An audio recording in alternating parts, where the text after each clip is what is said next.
Good evening, race fans, and welcome to BSTV. This is TCR Challenge Cup Season 16, Week 12, Season Finale night. And we're at Mid-Ohio Sports Car Course. I am Pete Bingham, and I'm joined in the booth, definitely by Sir Alan of Toon. Good evening.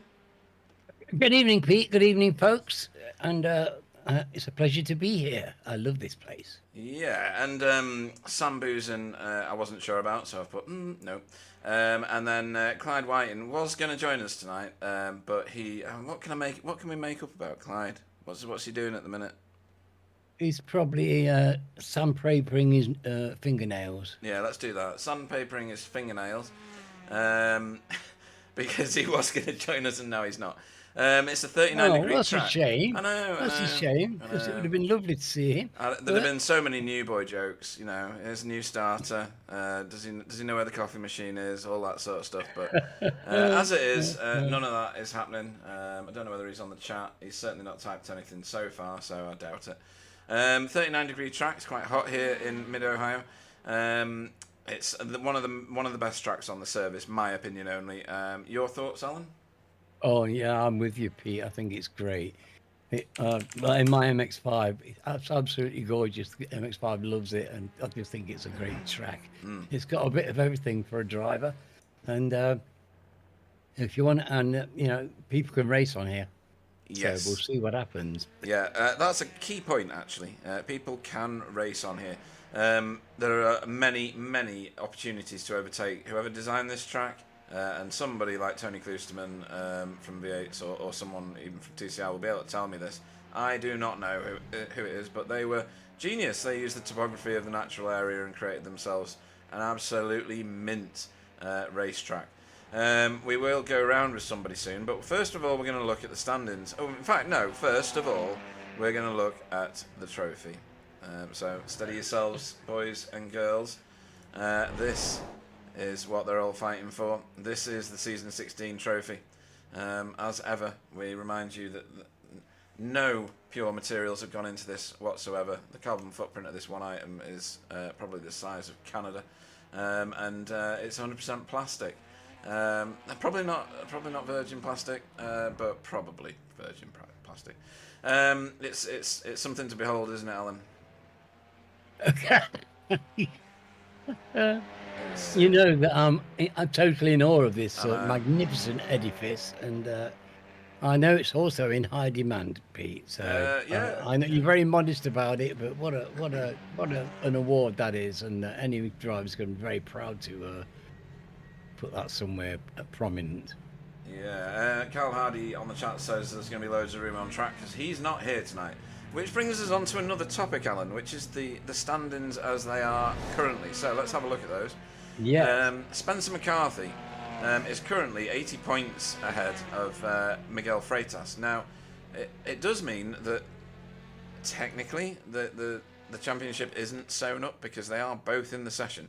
But it would take is Spencer? Yeah, Spencer is.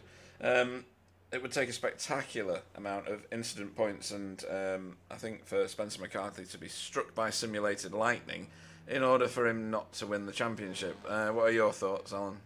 Well, you can never say never until the lady's singing, but it would be great if Spencer could pull this off. Yeah. It would, and he's got a very. This is the best chance he's ever had, Pete. Absolutely. He's been close before, but this is the first time he's actually thrown kitchen sink and everything else at it, I think. Yeah, it's really made the effort, and if you can win this when you've got Miguel Freitas in the same league, I know, and driving the way Miguel does, I mean, we all love him, don't we? It's then you've really earned it, haven't you? You've earned it the hard way. And, absolutely. I would like to see him pick it up. Yeah, that magnificent trophy. That what trophy? Did you say that word? Did you say that? I can't believe you said that. Dave Cams is not here tonight. It's his birthday. Well, if I believe that, then my God, you are a prolific human. There's lots of younglings ruining his racing career on his birthday, apparently. So he wants everybody to have fun. I'm sure we can do. Pete Newman is performing the best I've ever seen in our leagues, anyway. Not that he's been with us that long, but you know him from previous. Do you think he's going to be happy with his performance, or did he want the top spot? Well, he's in Mexico at the moment, so I don't suppose he's that bothered either way. Oh, right. In that case, we'll carry on. He's probably having a better time than we are. Sam Blees in fourth, our current reigning champion. He had a really rough start to this season. He got in all sorts of other people's calamities. And I think that did him straight away, to be honest.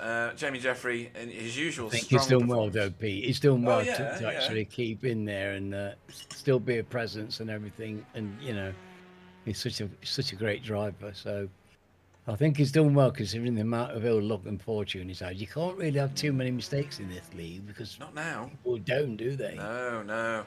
I don't know. I don't think there's ever been a time when you could reverse around the track and still win. So I think it's always been a bit of a challenge. But that's the top 5, folks, for Pro. Now, Pro-Am.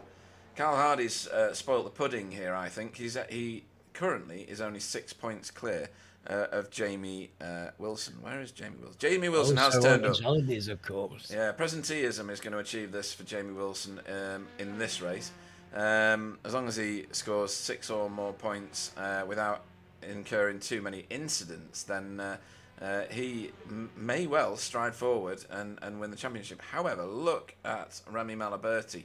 His last half of this season, Alan, has been remarkable. Last week, he was unstoppable in that Pro-Am series.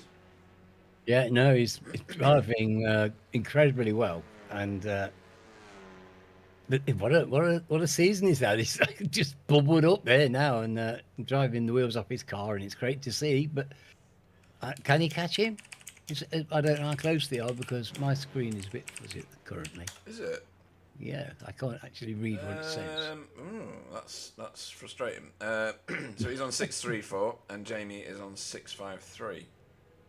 So that's still to call if Jamie has a really bad night. Well, I'm getting a return ping which is quite strong, so I can read the numbers. So I think it might be Nottingham. Right. Let's see if it clears up as we go forward. So yes. And then these are just numbers. It's the cars that are important. It is.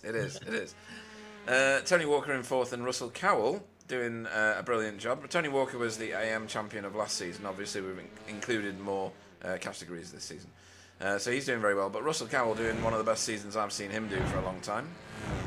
Yes, consistent and it's been great to see. Great to see him here racing with us and doing so well. And then we move on to the AM category, where David Ayres has run away with this one. I can't see him staying in that category next season. I think he has to move forward. He's over 150 points ahead, or 140 points ahead of Fiona Siddons. So this one's all tied up in terms of the top spot, but there are second places to fight for, because Fiona has her own teammate snapping at her heels for second place. And in turn, Anthony Hilton could easily depose Chris Dixon out of that third place. Jason Haddington having one of his better seasons, even though he's had a few wavery moments along the way and been caught up in a lot of other people's accidents as well. But doing really well in fifth with his own teammate just 1 point behind him. So bragging rights for Jason and Arnaud are up for grabs here, Alan. Yes, and it's very nice to see them doing a bit better and not having worn out some of that old look, because they deserve it. They're great drivers in our league. Yeah. Yeah, they are. So it's very close at the top there, and Carl's not here now, so David's gonna win this by a street, and I'm thrilled for him. Yeah, it's gonna be good. It's gonna be good. I wonder what's going to happen when he gets in the pro-ams. Don't know. That's a big step up, isn't it? It is. We could probably work it out, but we'll see.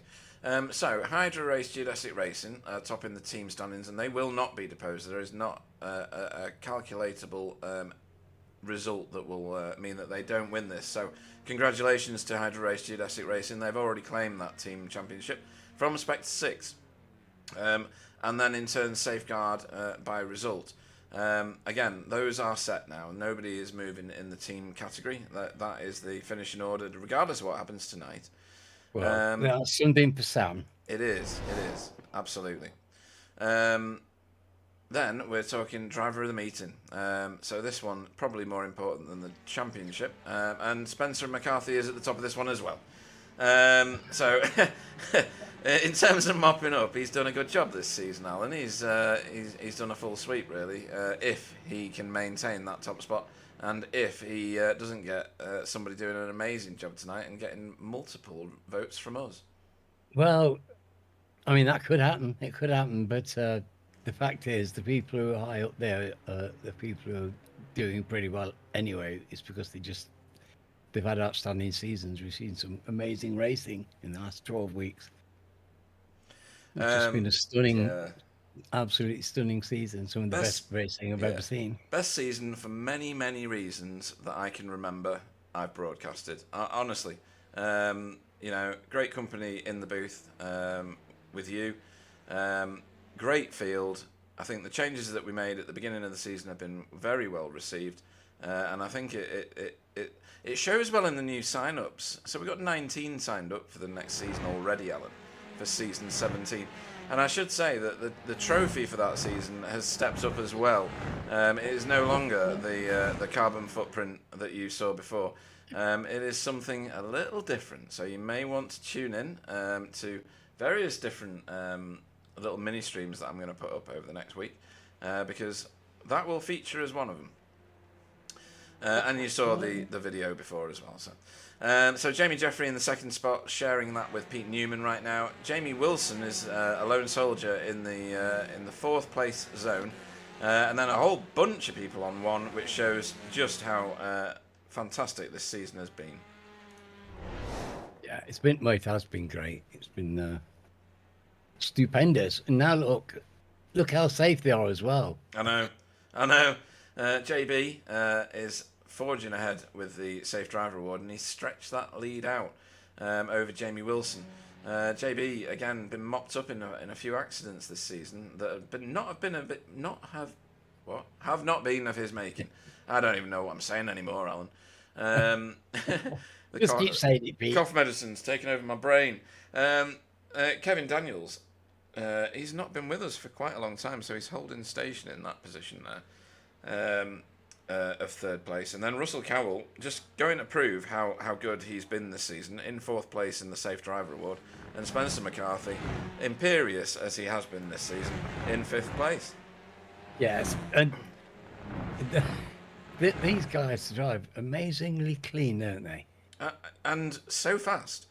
Yeah, well, Like this is the thing is these aren't people who've been avoiding the battle. Every no, single one of those names has been in hot water time and time again, right in yeah, the thick of things. And, you know, they keep it clean as well. Heaven knows how they do it, but it's certainly admirable. yeah, it And is, it yeah, is. And we've already got, like I said, 19 sign-ups for next season, which shows it's going to be a very healthy next season. I'm going to upset you now, Alan, though.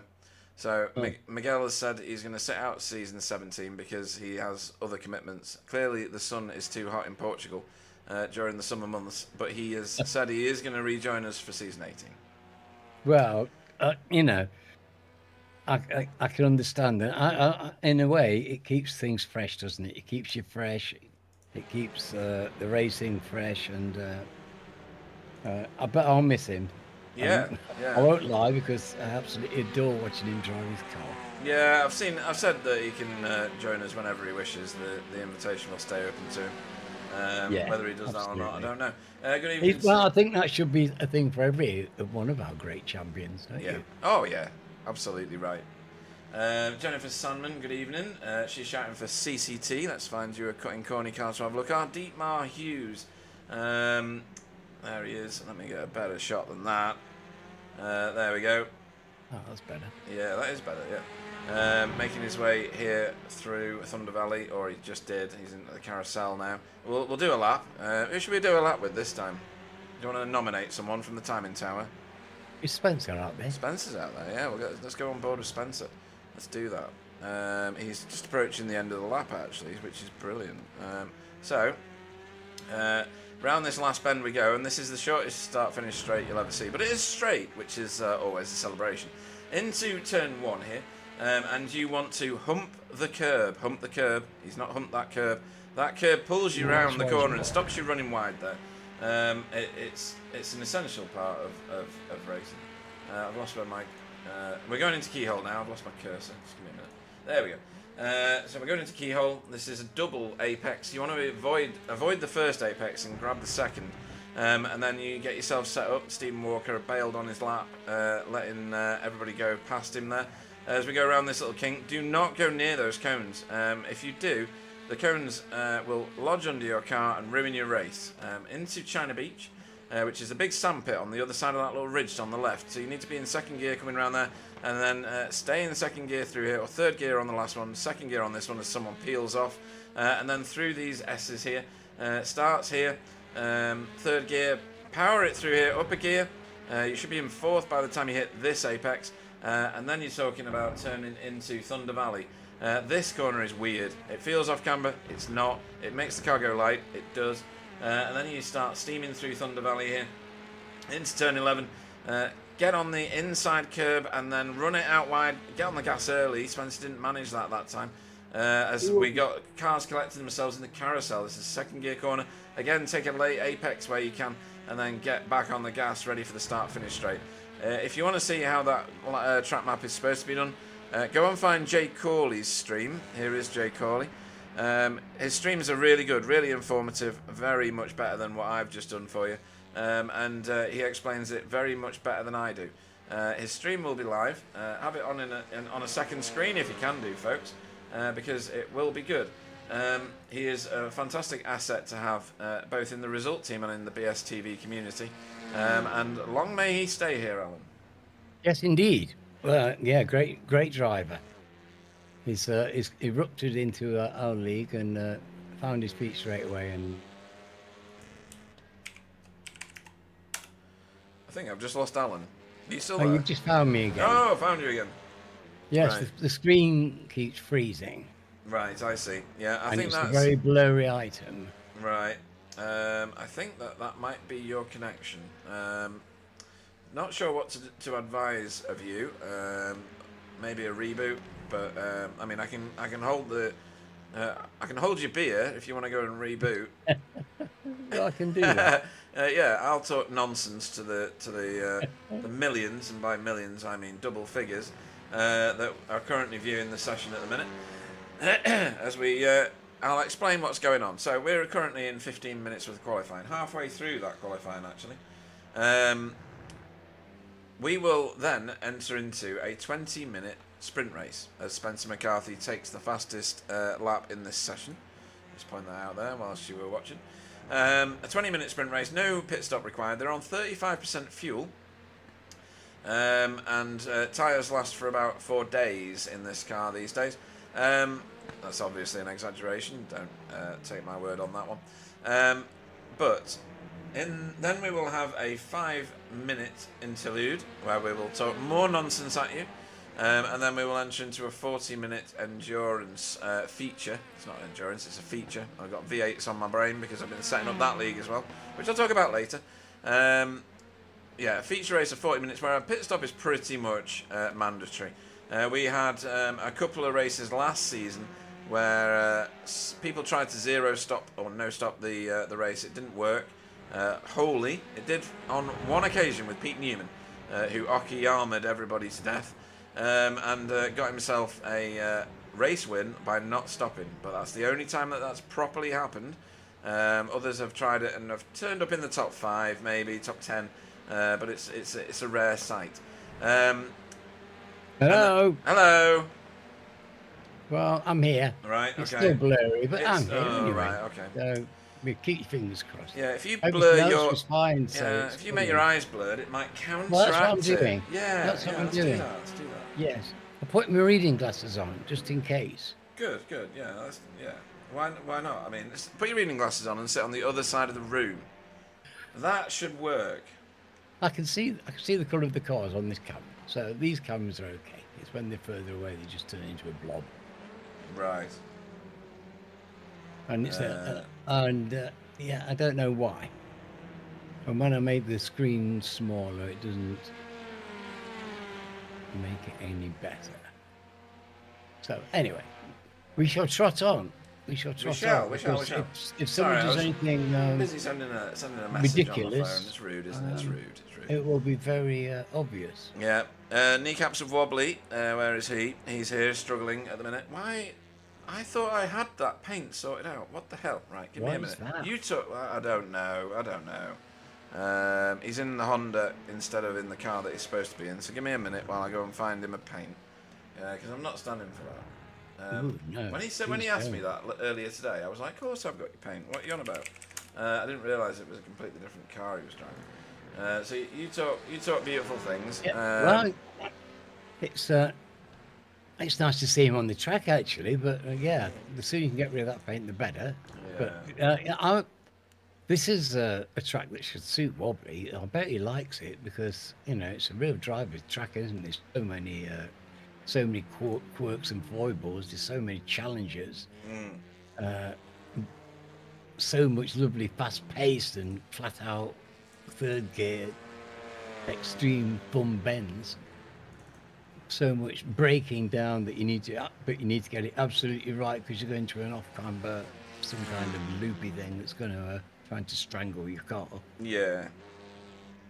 It's just I love driving around it. When the first time I still remember it so well because it took me so long to put a lap together in fine style, by my standards. Where I got round the whole lap and I'd learned finally all the really tricky bits, all the bits that were going to send me shooting off into the foliage. Yeah, I've been in that foliage many times. Finally. Has he gone again? Yeah. Oh no, you've returned. We had this a few months ago, didn't we? Where you kept going out. Yes, it is peculiar. It is. I need to rename this thing. Show more options. Rename. There we go. What does that say? Oh, can't type. Yeah, do that, right. Oh yeah, I need to do that, don't I? Stop it. There we go.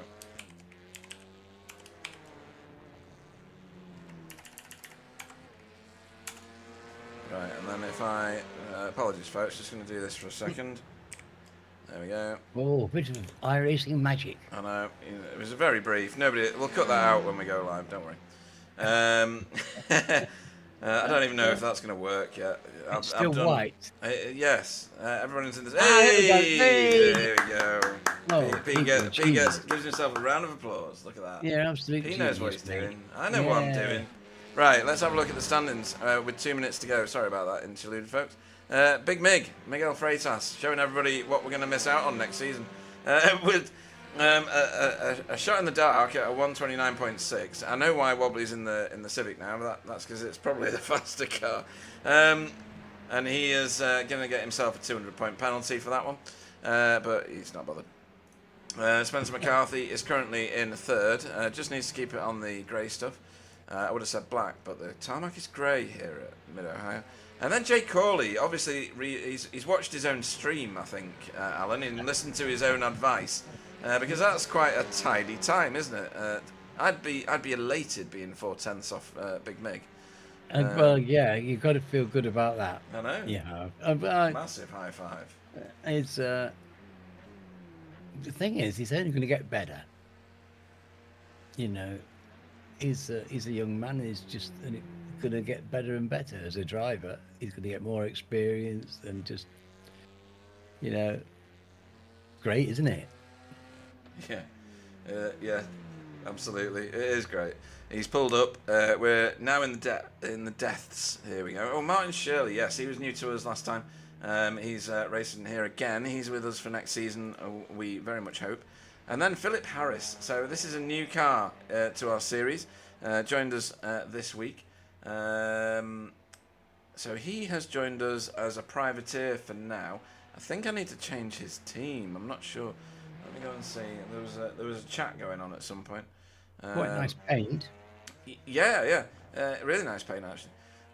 So he'll be with us for next season as well. He's in the AM Championship, so he'll be thrashing it out with us for next season. This is great, Pete. It's great to be having all these new drivers coming in, isn't it? Isn't it just fantastic? Honestly, it tingles my tingly thing. Right, let's go and have a look at the grid, shall we? Because we need to do that. We're gonna go racing soon. Oh shit! Yeah, I need to. I never said that. Is it before the watershed? Right, David Ayres is on the track, so let's do this. Right, so Miguel Freitas is your poleman for Impulse Racing this evening. Obviously, Mid-Ohio suits the Honda and his racing style. Wobbly Kneecaps will go off second for BSTV Pink. Let's hope he doesn't win it, because then we have to interview him, Alan. Spencer McCarthy goes off third for Hydro Race Geodesic, trying to maintain his championship lead. Jay Corley off fourth for Result Clothing. Stephen Walker off fifth for Spectre 6. Sam Lee is off sixth, current reigning champion for Hydro Race Geodesic Racing. Rene Earhart, top AM Pro-Am class driver, in seventh place for Cutting Corny TCR. Jennifer, you watching? Martin Shirley, stop flashing your lights. Martin Shirley off eighth for RD Simsport. That's really good qualifying. Very impressed. Really? To be ahead of Jamie Jeffrey, I'd take that every day of the week. Ninth for Coupes and Convertibles Racing. Chris Needham off 10th for Air Smart Racing. PVG off 11th for Result Clothing. Russell, have you got your button handy? For Spectre 6. Right. Please wait, mate. We're racing. There we go.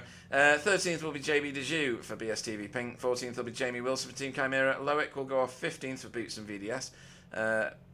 Then Stefan, his entire fan club is in the chat, in 16th for VTS Esports. Remy Malaberti off 17th for Boots and VDS. Dietmar off 18th for Cutting Corny TCR team.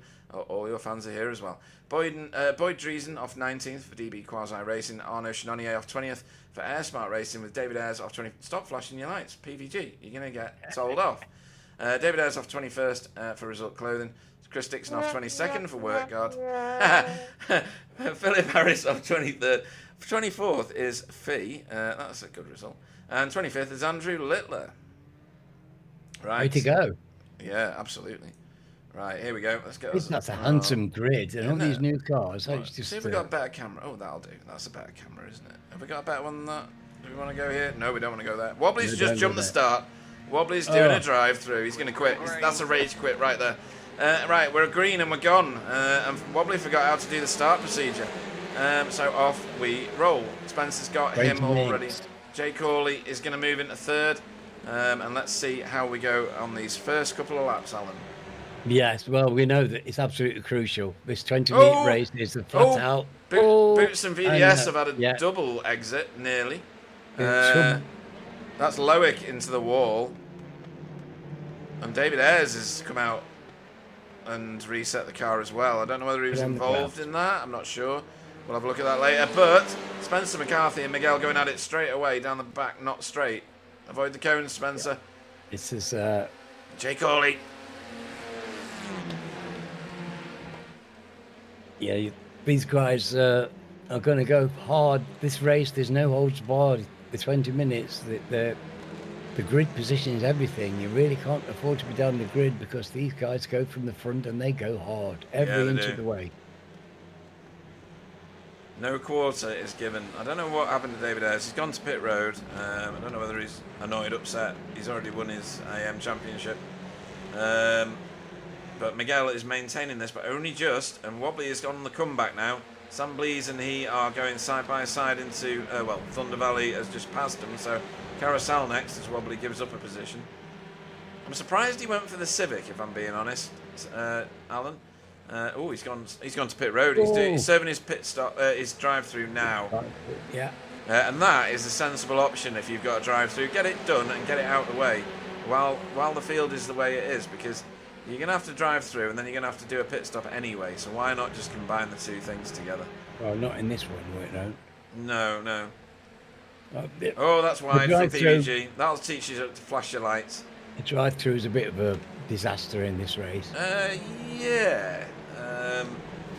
But it'd be nice if he comes out the pits and, because he's got real serious pace, so he'll have fun chasing. Well, because he's done it now, he's actually all he's done is shuffled himself within the same grid.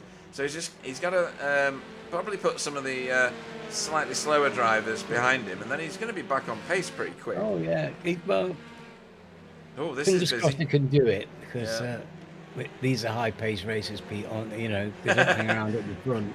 Sorry, I've just seen Carl Hardy's message there where he said Dave put his nose in somewhere he shouldn't. We used to get in our professional organisation at BSTV some insults thrown about Carl eating pies and the size of the proboscis on the front of David Ayres' face. But we're not going to mention that right now because we're much more professional these days, aren't we, Alan? Yeah. Well, and also they're largely inflated, these tales. Yeah. Much like Paul, much like the pie eating. He's the thinnest fat bloke I know. The thinnest fat bloke, Yeah, you were in his car the weekend as well, weren't you? I saw him rearranging some of your internal organs as he accelerated down the road. And they're still settling down. Are they? Right, okay. Oh, there's Chris Needham. Stimulating, let's say. Yeah, it looked good fun, to be fair. Yes. Well, I've waited a long time to go in. It's today, got it, So right, okay. It was a bit of a thrill to get in there. I didn't think I was going to manage to get in and out, okay, but I did pretty well considering. And good evening to George Schumacher on the chat, also a CCT fan. Where are they at the minute? They had they had an alright start, didn't they? Rene is currently in 6th place. With Martin Shirley, one of our latest additions to the league, right behind him. Doing very well. He is really doing very well. well. Yeah. Right, what else have we got going on at the minute? It's swimming in fast company, You've got Jamie behind you. I know. Keeping in front of him is like, wow, I'd love to be able to keep in front of him. Cool as the proverbial cucumber, isn't he? Dietmar is a bit further back. He's in 16th place at the minute, but he has moved up 2 positions. He's had a couple of gifts as Pete Van Gool and JB swapped places a couple of times, but JB ran out of track, so he's moved himself back just in front of Dietmar, actually. Well, at least his car's okay. Yeah, but he's not going to want too many of them because no, dear. Oh dear. That is Andrew Littler. I don't know what happened there. His car seemed to snap. I don't know whether there was contact or solid air intervention. We have seen that before. Is David Ayres back on track? David Ayres is back on track 1 lap down, so I think he got meatballed. I don't know how, but it could have been. Yeah. But he's back on the track, and That's all good. In fact, everybody's driving well, it seems to me. We've had, apart from minor offs with cold tyres, Right. everybody's driving well because you can get encounters on this. Oh, right. So that's what happened to Loic. David, David as well, because David get Yeah. picking up his bumps, wasn't it? So Yeah, and then he pulls over. Right, okay, at least we know what happened there now. Loic, that was unfortunate. So wheel Yeah, on the grass, I would think I it's think just so so. easy, Yeah, so easy. You just, like you said, if you don't grab that curb on the inside on the left as you're coming under the bridge, you get chucked out wide, don't you, onto that yeah. right hand side verge, and then you can easily get knocked. You go across the track. So Carl Hardy's laid a trail of breadcrumbs in the chat, by the way. He says to thank you for his new umbrella. yeah. How does he know it was me? I don't know. I don't know. Not sure. Right. Anyway. He bought a new umbrella at Snatterton, Oh, okay. and he managed to open it once and it broke. It blew apart. It was a howling gale and it just turned inside out and broke the struts. Oh, I see. Right, okay. Ooh, that's a bit exciting. Remy Malaberti going at it here with PVG. Lots of changes of lines going into keyhole, and PVG defending that. But Remy showing his fast. He's a bit wide there actually as well. He's going to lose his momentum going down this knot straight towards China Beach. Meanwhile, towards China Beach, we've got this little crew with Martin Shirley in the middle of it here. Yes, and they're obviously got really good pace because Jamie isn't really making any aggressive moves. He looks like he's sort of just glad to be hanging on at the moment. Yeah. Yeah. So this is fine driving by all of them. In fact, I'm seeing really good driving by lots of people. This is a demanding track, Pete. You can easily get it wrong. I've seen a lot of very nice driving here. Right up and down the length of the field. These guys are experienced drivers and they're all the way around the place. Right, so let's talk through some of this. So JB busy chasing down Remy Malaberti, which is a good target to go for because we know that Remy is mega fast. So let's talk through this. So round the carousel we come, onto the start-finish straight. There's not really, unless you're right under the boot lid or alongside the car in front, you've not going to overtake here. So you need to ride this, hump the curb, hump the curb. Oh, that's lovely. Good humpage from JB. You don't run out wide, you see. That's the critical point. That curb pulls you round. Watch Jay Cawley's stream because he masterfully does that.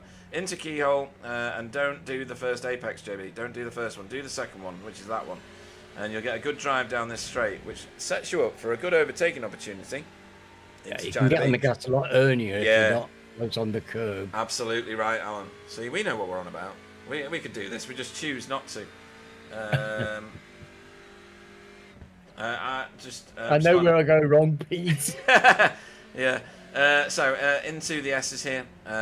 We're up and over the crest of this hill. There is overtaking opportunities all the way through this little area, but you need to force the issue.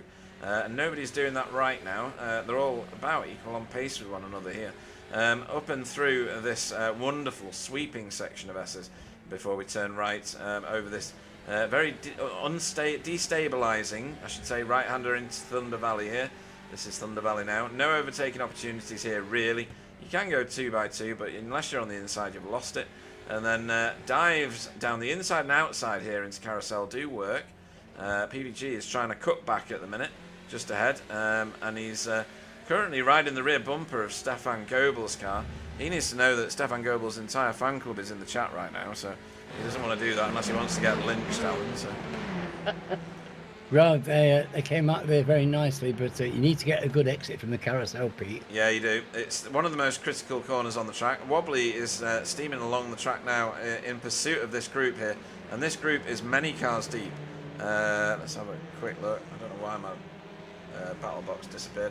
Battle for 11th is minimum 6 cars. It doesn't show you all the cars at the moment that are in that battle. Oh, no, it probably is 6 cars. Yeah. With Dietmar at the back of it, is he? Yeah, Dietmar's the one at the back of the queue and just about to catch up with JB. Moving further forward, that's Miguel just leaving our shot. But the 2 and 3, as they were earlier. So Spencer leading from Jay. And Stephen in that Stephen, Audi. he's doing a good job, Stephen, He is. isn't he? I was going to say that. Tony Yeah. Walker, his brother, was saying, have you replayed the start? We did, yeah. It was much of a nothing, really, wasn't it, Alan? Tyre on the grass for Loic and contact for Roger. Not Roger, David. Roger. David. Rogers sat trying On to his fit holiday, into it's another one on his yeah, holiday. trying to fit in a room with Carl Hardy at the minute. Easier said than done, all right. Oh, we had a very nice time around Colchester, visiting Colchester. All of us together. It was lovely in the sunshine. All right, nice. Yeah. Oh, that was the sound of sliding tyres, and that's Oh, why. no. Right, okay. Right, we're gonna have to have a look and see what happened there. Jamie Jeffrey, I think, was just waiting. Oh my God, that's a broken axle. Crikey. Broken axle for Rene Earhart. So let's just have a look at what happened there. Oh, it might be. Oh, hang on. Oh, side by side. I think this is the start of it. Right, so we're heading towards Keyhole, I think. Nobody near Rene at the moment. Is he going to get a tyre on the ground? No. Jamie Jeffrey. Oh. I don't know what happened there, but he's obviously waited for Rene to rejoin the track, and Rene's not realised that his axle is broken. So that's very sad. He's going to turn the wheel, and round he goes. As one of his front wheels, or rear axle, sorry, is snapped. Oh, so unfortunate. Yeah, and iRacing physics. I don't think that would have happened in real life. The impact there was not anywhere near what would have caused that. But Jamie Jeffrey will be mortified about that. We know what his sportsmanship is like. He's brilliant, really, isn't he? Yes, and well, he gave the time up and to no avail. But Yeah. he'll be mortified about the fact that he lost control of the car in the first place. Yeah, he's obviously misjudged something dramatically there. It looks like he got the braking wrong or something. Massively. Because he just yeah. These things that anybody can do it, Pete. Yeah, well, that's probably. Where is he now? Anyway, Rene's in the pits. Yeah. So yeah, Cutting Corny car harpooned at Keyhole, but like I say, Jamie Jeffrey will be devastated that he's done that. He's such a nice bloke and a real life racer, so he knows the impact of doing something like that.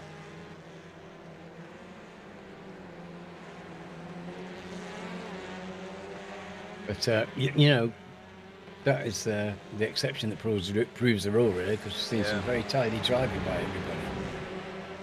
It's impressive. Right. I love seeing these cars at it. I mean,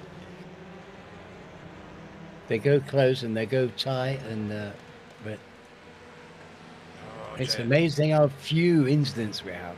Yeah. Considering how much close racing we have. Yeah, JB was trying to get super close to Remy Malaberti there. Got alongside a little bit, but it's a dangerous place to go at Thunder Valley. Meanwhile, at the very pointy end, Miguel, not stretching his lead massively, but enough to have a comfortable nearly 2-second lead over Spencer, who's got less than half a second over Jay Corley, who's having a brilliant race. I hope we get to interview him at the end because he's such a nice bloke to interview. Well, he's having he's showing some real class here, because you don't play with these guys without having a real fine judgment for pace and car handling. This is a skilled driver, because he's in the company of very skilled drivers with a massive track record, and look what he's doing. Yep, he's doing very well. Carl Hardy, what have I not replayed?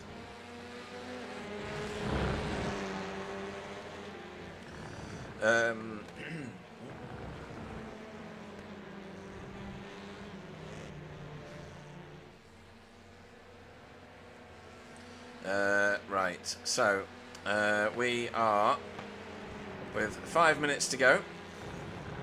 Your racing order is Miguel Freitas from Spencer McCarthy by 2 seconds. Then Jay Corley by not very much at all. Stephen Walker, you can see just a bit further back in your picture there. keeping a handle on that Audi very, very well. And then we have Sam Blees, who had a little off-track excursion into the wilderness, but only for a second on the previous lap.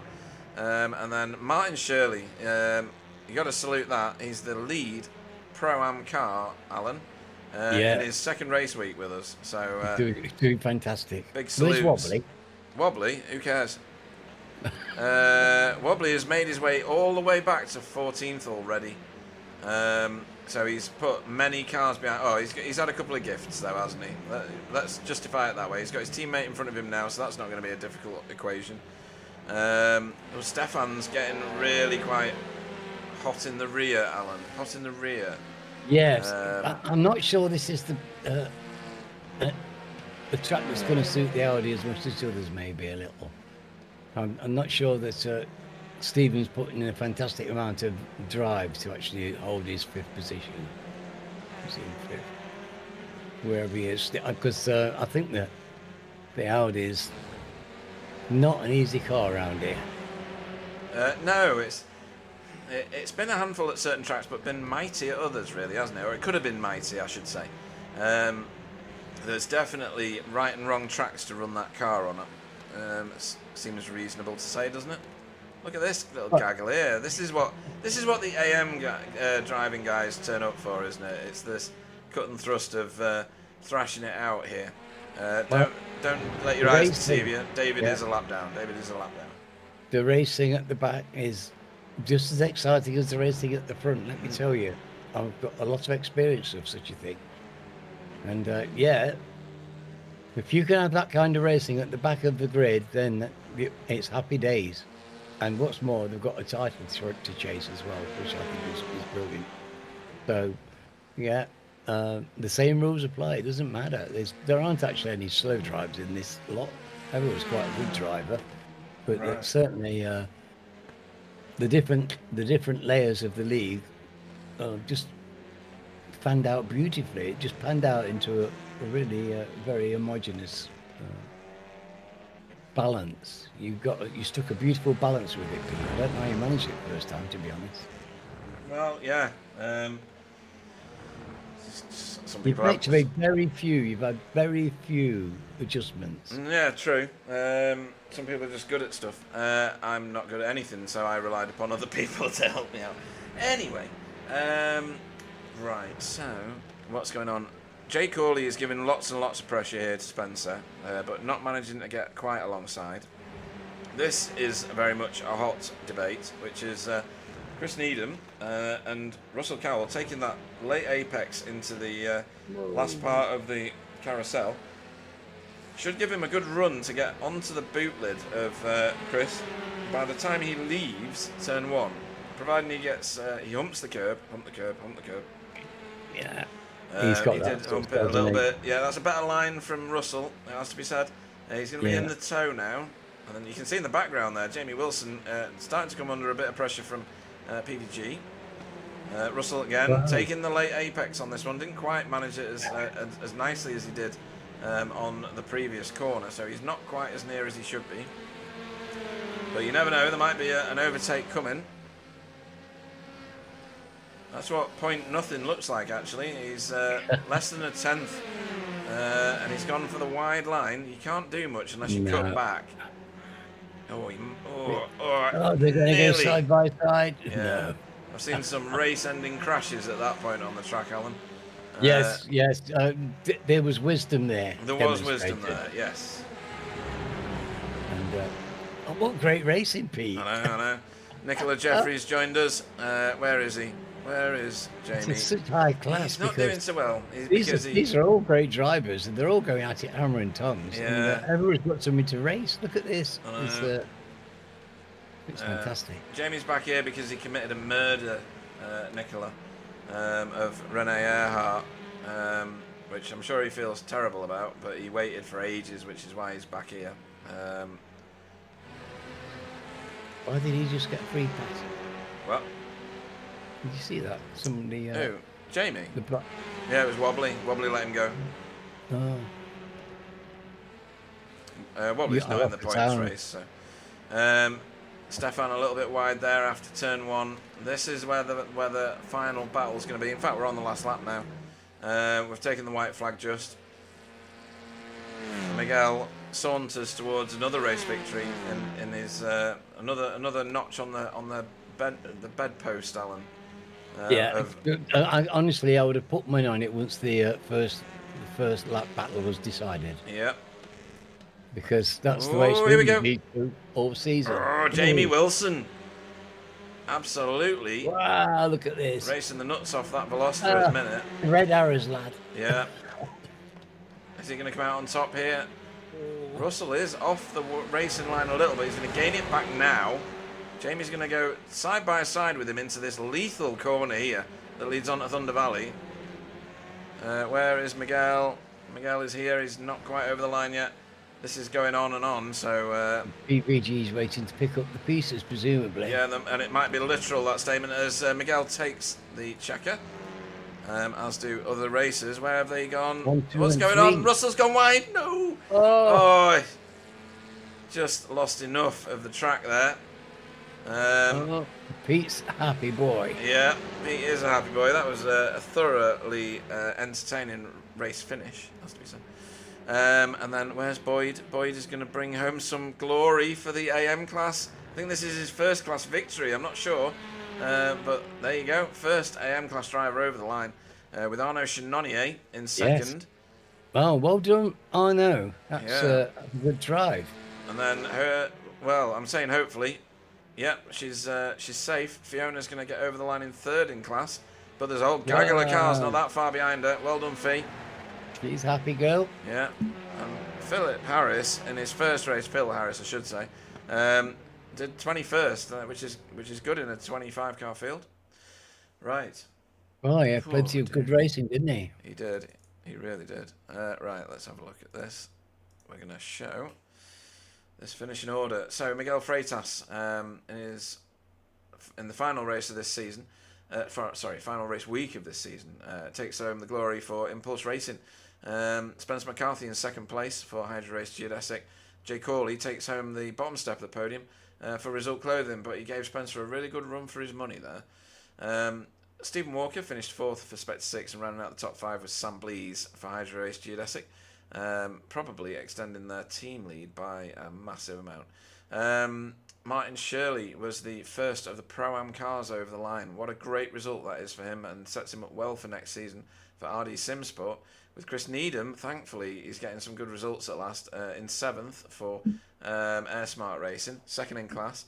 And 3rd in class, Jamie Wilson in 8th place for Team Chimera. Pete Van Gool was in 9th for Result Clothing. Russell Cowell just losing out lots and lots of positions at the end of that little race. For Spectre 6, and then Stefan Goebel in 11th for VTS Esports. Romy Malaberti was 12th for Boots and VDS. JB Dejoux, 13th for BSTV Pink. Jamie Jeffrey down in 14th, but that's understood why he's there for Coupes and Convertibles Racing. Wobbly, again, jumped the start, 15th place for him, BSTV Pink. Dietmar Hoos, 16th for Cutting Corny TCR team, and then the first of our AM class cars, Boyd Driesen. Well done to you, sir, for finishing first in class for DB Quasi Racing with Arnaud Chenonnier in second in class, 18th on track, Air Smart Racing. I need to click a button, there we go. And Fiona Siddon's third in class, Work Guard by Result in 19th. 20th was Chris Dixon, 21st was Phil Harris in his first race with us, a very respectable finish. Loic did rejoin the race and was 22nd by the end for Boots and VDS. Andy Littler, 23rd for Work Guard.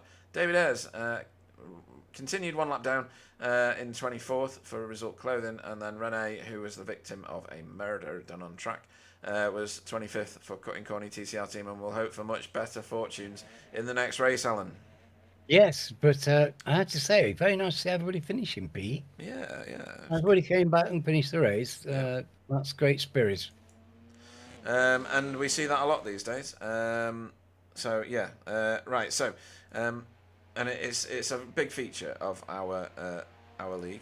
As is this feature race that's coming now. So 40 minutes with a mandatory pit stop. You can't do this without stopping, we don't think. What happened to Sam? Sam had an off track. Is what happened to Sam, Nicola, and it put him behind a position. Clyde Whiting apparently is in the house. He's at least 40 years too old to make that statement, isn't he? Really? So here is the pit stop. You come off the main turn, and it's a very quick, twisty, tight entry into pit road. Clyde must have stopped sandpaper in his fingernails, Alan. Or was it his toenails? Yes. What did we say he was doing? Well, it was certainly some measure of personal adornment. Yes, Pete. yeah, absolutely. Let's see if Stephen will do us a pit stop entry. He's just going into Thunder Valley now. Russell's responding to Clyde. Don't entertain him, Russell. Really don't. So into the last part of the S's, and then into the carousel. Every American track has a carousel, even if it's not listed. People think they do. All right, so you're off the track here. Lots and lots of grass because you don't get off track, and then down to speed for the yellows, and then into pit road. It's an abrupt stop, Alan. It's not quite the Laguna Seca ridiculousness, but it's still a challenging entry into pit road. Yeah, it's certainly enough to distract you and get a speeder. You can easily get caught out speeding in because, like you say, it's a short transition, so you've got to get hard on the brake because you've just flown around that little carousel there, and you're flying straight into the pits. You've got to get hard on the on the stoppers, please. But you know, it's hang on a minute. Also, you know, the exit is a bit weird, don't you think? The exit's also very, very strange because you are running alongside the racing line. But whoa! That chat needs to stop, boys. So Russell has said that Clyde is the #1 broadcaster for tonight. You're second and I'm third. I think that's insulting, don't you? Really? No comment. No comment. That's the best way to do it, actually, isn't it? Don't give it credence. Yeah, you guys can all curl up and die. It's fine. If you weren't pushing the knobs, it would be a very dull broadcast. That's all I can say. Duller. Right, okay. So let's go on to the grid. So Wobbly. You're going to go on the grid? I'm going to go and refresh my whiskey. Do it, yeah. Right? So Wobbly's tactical finish in position. That's why he let Jamie Jeffrey through. So he could get pole in the second race for BSTV Pink. He's a naughty boy. Jamie Jeffrey will go off second. Let me find better cameras to look at the grid. If anybody flashes the lights, of course, we won't be showing anything. Right. So Jamie Jeffrey off second. JB Dijou off third. Oh, Christ. Didn't extend grid in for a second there. Remy Malaberti off fourth. Stefan will go off fifth. Russell Cowell will go off sixth. Seventh will be PVG. Jamie Wilson will go off 8th. Chris Needham off 9th. Martin Shirley off 10th. Sam Blees, current reigning champion, off 11th. Stephen Walker off 12th. Where's the button gone? Anybody know where the button is? There's the button. 13th will be Jay Corley. 14th will be Spencer McCarthy, current championship leader. Miguel Freitas will go off 15th, his punishment for winning the first race. Dietmar Hoos will go off 16th. Boyd Driesen off 17th. 18th will be Arnaud Chanonnier. 19th will be Fiona. Chris Dixon will go off 20th. Philip Harris, our newest addition, will go off 21st. Loic will go off 22nd. Andy Littler go off 23rd. I was going to say something else, but 24th will be David Ayres. It's not for me to make those sort of comments. And then Rene Earhart, hoping for a last to first challenge for Cutting Corny TCR team, off 25th. So this should be an interesting one. Wobbly, we know, can't start the car. So this is going to be, it's going to have an element of amusement because he's going to goon it again, isn't he, Alan, really? We've got a better camera than any of these. These are rubbish cameras. Well, this is going to be exciting, isn't it? Yeah, it's 10 points for every flash of the lights, isn't it? So PVG's just earned himself minus 2,000 points. This is very exciting because we've got some quite severe pace at the front. We do. Severe pace in the middle, and they've got to try and meet up at some point very shortly. Yeah, let's hope they don't meet up physically. But you can see what it's done to the timing tower. So we've got cars out of position in their relative orders of play. Wobbly has pulled a naughty move, Alan. He let Jamie Jeffrey go so he could get pole in the second race. He thinks that's lost on us, but it's not. Here we go. Lights are coming on. They're holding them. 5, 4, 3, 2, 1, and the iRacing gods have let them go for the final race of this season. And Wobbly and Jamie are away. Stefan is... we have lots going on further back. There's no block track, so we're going to continue with it as Sam Blease joins the pits. Russell Cowell is off in the weeds. Not sure what happened exactly, but no block track. We're continuing to race. Oh, that's a very unfortunate start for a number of reasons. This is such an exciting race, and in the last race of the season, we don't want to see people having problems right at the very start of the race. But get the cars fixed, guys, and get back with us, because there's still a long, long way to go. There is. And there's quite a lot of good racing going on right now as someone gets into the back.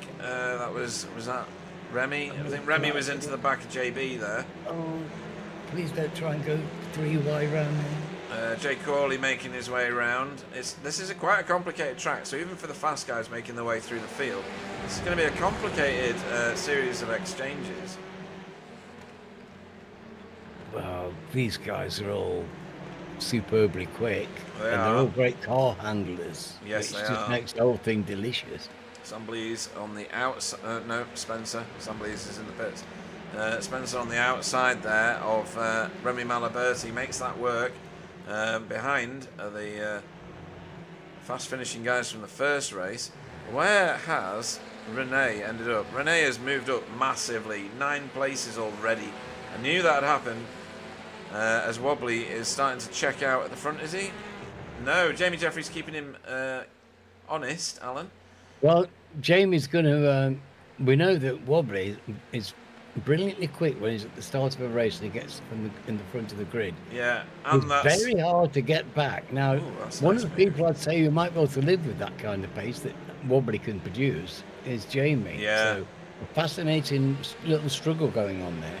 Yeah, And of course, we've got the same right through the field. We've got fascinating struggles through the length of it. Remy Malaberti's not happy about something, but I don't know what the something is, but he's flashing his lights at Jay. Oh, wow, okay, PVG and Stefan and Jamie, Chris Needham, that's a little bit of a group going on. This is an even more hotly contested group here. Let me put you a track map and a battle box up, because 7 cars here battling for 7th place. More than that, actually. You can't fit them all in the battle box. 9 cars. 9 cars. It's a tight squeeze. Fantastic. Look at it. I know. I mean, look at the quality of the drivers. I mean, I know. Some of the fastest guys in a TCR. Yeah. How do you call it? Oh, this is brilliant. This is just brilliant, Pete. Goodness me. You can see that Stephen Walker wants to get going, and he's just not able to at the minute. Meanwhile, as they all do this, Wobbly is starting to check out. That is a lapped car ahead of Wobbly as he takes a lot of the grass and dirt with him. He was looking to get away with that. He really was, actually, yeah. He's got new pedals, new wheels. There's no excuses for him not to win every race now. Oh, has he been splurging on new kit? Oh, he spent the GDP of a small third world country, I think. But we'll see. Fantastic. Gotta love your wheel not working. Oh, is that what happened, Russ? Oh. So it's a technical failure for Russell Cowell. Oh, that's so unfortunate. Have you got a button there, Alan, that says we're not racing? Oh well, I'm devastated for the poor lad. Please wait, mate. We're racing. There we go. Well, or not? Sadly, we're not. No. So well, the last thing we want to do is lose our drivers to technical issues. Exactly. Yeah. You know, it's especially on the last race of the season. That's gutting. And especially Russ. I shouldn't be extracting the urine the way I'm doing, because he's just done me a load of graphics for both leagues. So we'll move swiftly on. See you next yes, season. A wonderful supporter of the league. Yeah, and, yes. Yeah. And, he's got his own little place on our Discordy Doodle, so that's why I can press it, which is really cool. I think very appropriate. Now look at these; they're not giving each other a lot of room, are they? No, there's not a lot of room anywhere at the minute, to be honest. You can see that on the timing tower, the amount of orange and dark orange and things like that that's there. Someone does need to get after Wobbly. He's up there at Keyhole. Keyhole at the minute. This massive train of cars, which usually the fast guys have already made their way through quite a lot of the field by now, and they have not done this time. So that proves how technical and twisty Mid-Ohio Sports Car Course is. But also, of course, as we saw in the first race, people are experienced around here. Yes. And I imagine that they're defending rather well, and their cars are just on the racing line and just sufficiently in the way to cause hold-ups. I'm sure cars are being held up, but that's all part of racing. You've got to manufacture the path. Yeah, we're currently on board with Jay Corley. That's Martin Shirley in front of us. JB in front of him. Spencer giving everybody a lovely tow right now. And then Stefan is the car in front of that. Stefan was in front of quite a few of the cars in front of him not that long ago. So we'll have to go back and have a look at that in a second. Oh, Stefan went off track. That's why he's lost all those positions. Ooh, and into the pits we go with Jay Corley. So this is early, Alan. This is lap 5. We usually see a lap 6 pit stop. I wonder if he's going to try and milk it. Yeah, exactly that. Goodness. Right, okay. So first of the cars to pit, Jay Corley. To all intents and purposes, that's the strategic stop. So. Oh yeah. Wow, he's casting his bread upon the waters. He is. It's a good bit of terminology, that. I've not heard that for a few years. Perhaps he's thinking, well, they're all bunched up like this. This is a good time to get in the pits and get out after them because they haven't spread out. Yeah, it's a good one. Missed his box. What? Did he miss his box? Oh, no. Oh, I hope not. If you're going to try and pull something like that, you've got to make it sweet. Let's have a look. Excuse me. If Clyde spotted that, then that's good eyes for a very old man. Oh, he did. Oh, dearie me. Right, okay. That's not going to go down well in the Corley household.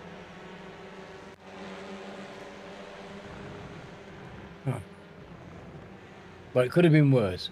Yeah, well, if he was trying an undercut, as George says on the chat, then he's canned that one. Because, a pit stop's not very long. A little blip like that, it's almost as long as the pit stop itself. It certainly doesn't help. No, it doesn't. And there's quite a few gone to pit road. Right, okay, so we've got a busy pit road right now. Well, that's the worst camera I've ever selected. Oh my god, what is going on here? Pit lane. No, the pit lane cameras are worse than the non-pit lane cameras. Right, okay. So there's 3, both the Boots and VDS cars, plus Martin Shirley. So maybe he's reacted to whatever's going on around him because he was in a very, very good position. Stefan is now fighting it out with Spencer. And he's not given a fight there. He's let him go. Well, we can see that people have been getting held up, so they're going into the pits to try and create some clear air for themselves. Well, yeah, Chris Dixon here is being overhauled by Philip Harris in his first race week with us. So that was a lovely overtake on pace into China Beach. Wasn't it? Yeah. Beautifully done, and it takes 2 to tango. Chris was very gentlemanly about keeping his line. Yeah, they're going to get quite a lot of business soon because Remy Malaberti is right behind them. Jay Corley is also right behind them and dragging Martin Shirley with him. So it's going to get a bit tasty and busy back there. Yes, well, they've got a second, haven't they? I guess those guys comfortably of pace. So they're going to be catching up mighty quickly. Wobbly is checking out in his favourite TCR car. He loves the Civic. He knows how to race it. He's got some good setups in it. He and Jamie Jeffrey have got a massive lead now, 3.8 seconds over PVG, who's under a bit of pressure from a number of different cars here. We've got Jamie Wilson, then we've got Chris Needham, then we've got championship leader Spencer McCarthy, and then Stefan. who again is under some pressure from one of his own category of cars, JB Dejoux for BSTV Pink. I'm sure he's, he's working very hard to keep that Audi in competition, and he's having to work hard, and he's doing very well, I think. Yeah, I do as well. This is not a car, not a track for the Audi. The Audi likes long straights, nice big acceleration zones. This does not have any of that. It's start and stop and flow through the corners, and the Audi doesn't do that. It does raw power very well. Whereas the the Civic and the Veloster, much more agile cars, shorter wheelbases, turn a lot easier. Ooh, who's that gone? That's Chris Needham to pit road for his scheduled stop. And then back here, we've got Loic making his way through some of the drivers that have still yet to pit, which was Fiona. He's just popped behind him there. Fiona late pitter normally, of course. Yeah, Boyd going mega wide for a second there, but pulled it back down for, I'm going to say an apex. Just don't know which one. But he did it. Right, this is interesting. So, Stephen Walker has just, kind of overtaken JB Dejoux. He's making it work slowly but surely. And into China Beach, as JB did on Stefan on the previous lap. That move is done. As Martin Shirley moves ahead of Chris Dixon, who owes us a pit stop. Philip Harris doing a great job at the minute. He's got pitted cars behind him, so he's up 6 positions from his start, but he owes us a pit stop. As Remy Malaberti passes him, and Jay Corley taking no time whatsoever to get onto this Audi. But I have to say, nice lines from Phil Harris. I don't think he's a stranger to the Audi, Alan. No, he's driving very nicely indeed. His lines are beautiful. Yeah, smooth. PVG to pit road, probably to get his light bulbs changed. Spencer McCarthy continues and follows another Veloster around turn 1. Humping the curb, as he should, to reduce the amount of dirt he gets on the right-hand side.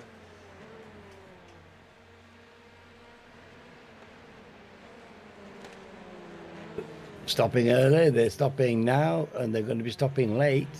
And which one of these is going to turn out to be the best one? No idea. No idea. But I do like it that people are prepared to throw the dice and try something, especially when if they think they've been held up. And we definitely saw some of that in the first race.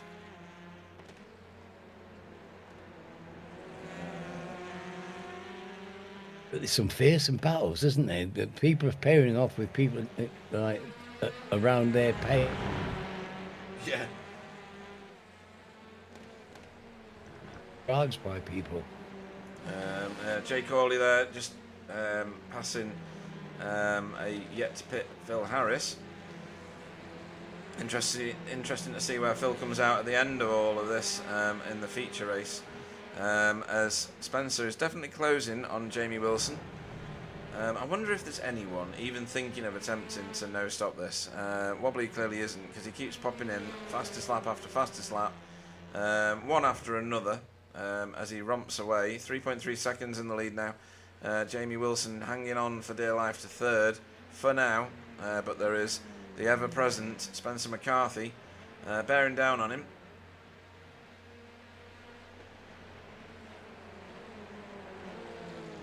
Well, yes, I would say that's borne down on him. Actually, I'm not sure there's any room for any more bearing down. No, it's as borne down as you can be. So he's yes. Jamie's taken the scenic route on that particular kink to give Spencer this without too much of a fight, and then dipped it into the corner late as well to finish that move off. He's going to try and stay with him, I would think. Yeah. And use him as a really good and effective tow. Getting Spencer's toe and stay there. Yeah, I That's would. that takes some doing. Yeah, So if you can pull that one off, you can give yourself a nice silver star. yeah. Andy Littler lets Jay Corley go there. I like Jay Corley's approach to this one. I think he might do well here. He was very early into the pits. Yes, he cocked up his pit stop, but I think he'll still do all right. Well, he's got great pace. We've already seen how good his pace is around this circuit. Yeah, he's. I think he's shuffled himself back one position. I think he was ahead of Remy Malaberti before pit stops. Remy's just ahead of him there on track. So I think his tactic was wise. His execution was not. Yes. Unfortunate. Yeah, unfortunate. It would have cost him a small amount of time. Yeah. Right. So Stephen Walker probably not overly impressed with having Miguel Freitas for company. Mid-Ohio is... Sorry, go on. I'm enjoying the very last of this season's pop. Ah, so right. My friend. Excellent. Well, you've got the next one ready for you, so... Yes, cheers to you as well. Night. Yeah. Hang on a minute. One sec. There we go. There we go. Little cling. Cheers. Cheers. And what a season we've had. Yeah. It's been a really good introduction to having Pro-Am as well as Am and Pro in this series, and I think it'll do it well and season it well for our future racing. Right, so Jay Corley, clearly the man on the move at the minute with the pace, chasing down Remy Malaberti and Chris Needham. They're well matched, aren't they? Rene and Chris have been well matched there, but of course you've got to say Jay's likely to get past. Yes. He's demonstrated some fearsome pace tonight. We'll have to see what happens once Can we do everybody's it? No, yeah. Can he get by? So it's Martin Shirley chasing down Philip Harris. He's got down the inside of him here. This should be a done deal. Oh, a bit of a touch and a lot of a touch. No. Straightens him up. Nice work there from Martin, to be fair. Hopefully he survived that, did he? Yes, he did. Yeah. So just in case you're wondering, folks, these guys are that good at driving these cars. Even when they do that little bit of contact, they can still straighten up the car that they've made contact with on very rare occasions. We're going to see one of these now. Very talented piece of work this. So he gets alongside. The spotter will be shouting out. Phil has not quite left him enough room. Turns, and then Martin straightens him up. Both of them lose out to, who was that? Loic. And Loic sets away. But a very, very skillful piece of driving from Martin Shirley Lovely there. to see. Delicious, in fact. Delicious. What a beautiful word to use. Tony Walker. Push to pass. Literally push to pass.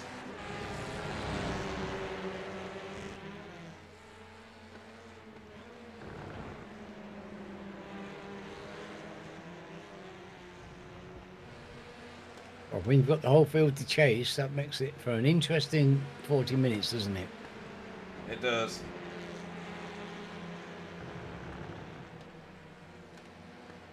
40 minutes is a long time to sustain the concentration and energy level that you need to shepherd these cars around here. Yeah. And these guys are going to be washed out. I'm a sweaty heap after 15 minutes around here. Yeah. Because you don't lay off, do you? There's not really no. sort of relaxing. I mean, this back straight here does give you a bit of relaxation. You know, you can learn some Italian like the Stig would if he was driving it. But after that, there's the rest of the lap is just an intensity that you could do without in certain degrees, but it's such fun. As we get I wish I could relax like you. Well, because honestly, I'm already worrying about what's going to happen when I get to the sandy bit at the end. Well, yeah. I mean, I often get to the sandy bit sideways often, and it's part of the reason even if you're not on a tricky bit, you're worrying about the next tricky bit because there's always one coming up. Yeah, we missed in all that Jay Corley passing Remy. He's now setting off after Chris Needham. He needs to move fast to address his little mini reverse, which will have doubled his pit stop time. So what happened here, because Remy's a good amount ahead of him, has he got a slowdown? Remy got a slowdown, or he's let him go. I think he's let him go. That's not dramatic enough for a slowdown. So that's that done. Remy choosing to let the faster driver go there.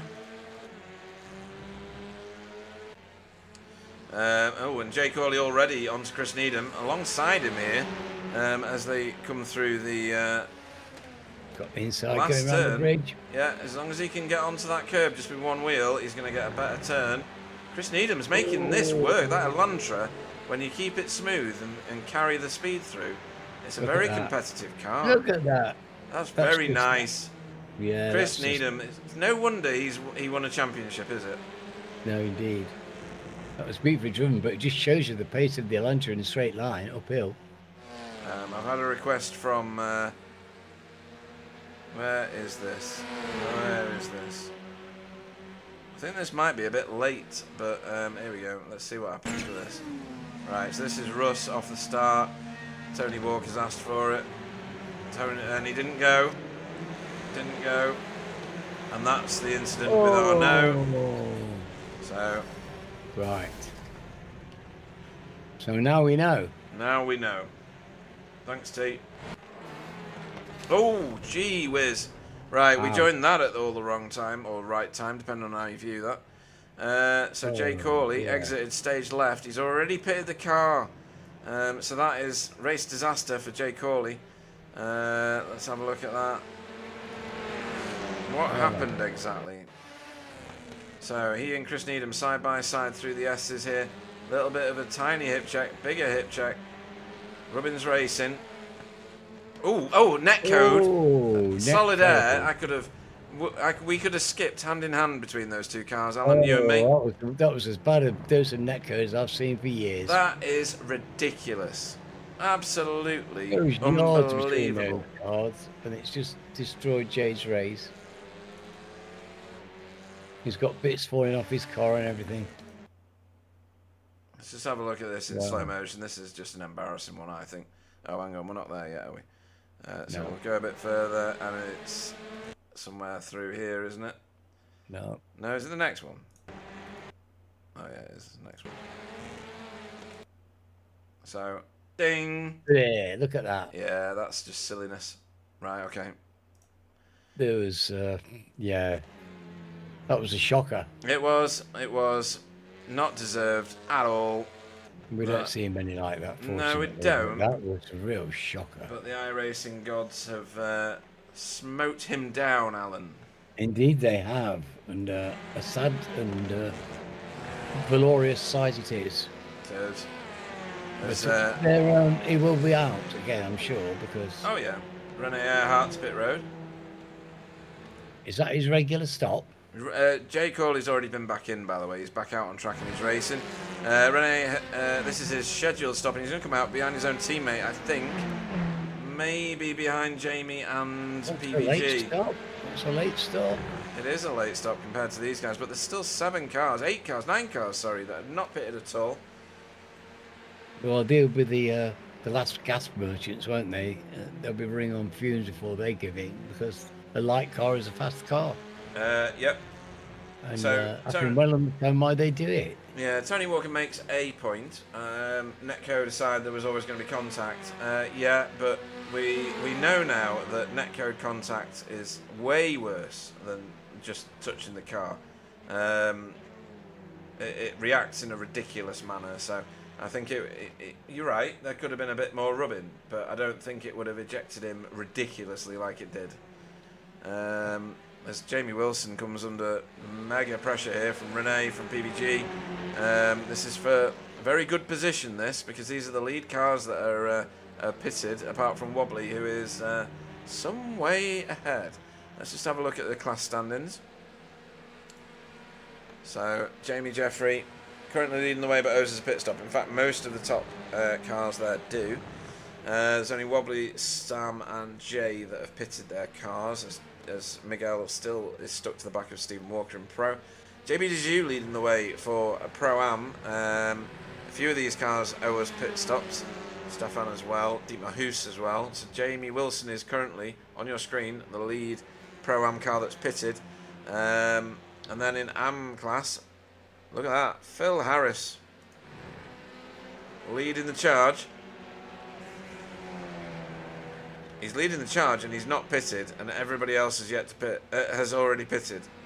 Alan. Yes. So he is a good amount ahead of the rest of his class.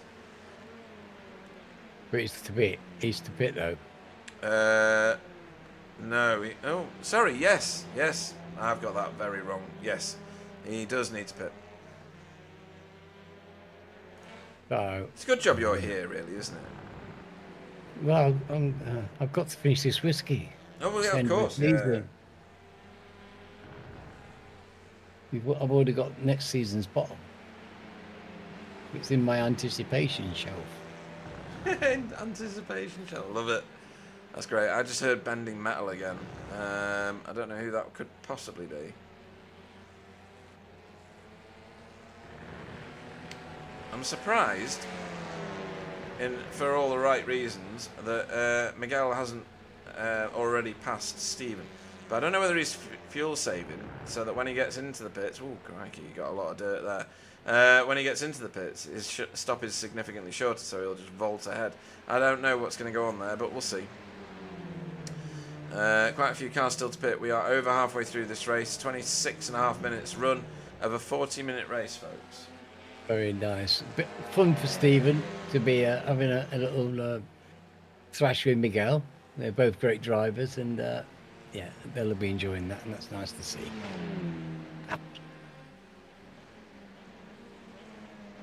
He can hustle that Audi. He can. He's very good with it. He wanted to race it, and he's one of those people that doesn't change his cars. Once he starts the season, he maintains it all the way through to the end, regardless of the ability to swap cars halfway through the season.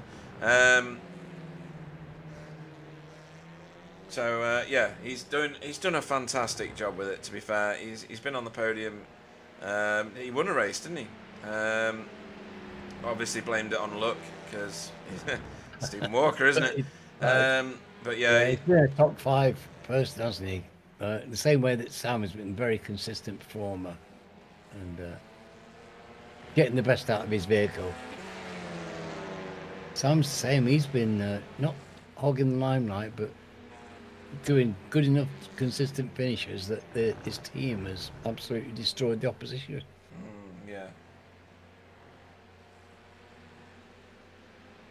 So that's supporting your team leader as much as they've got one, even though you're not in the individual race.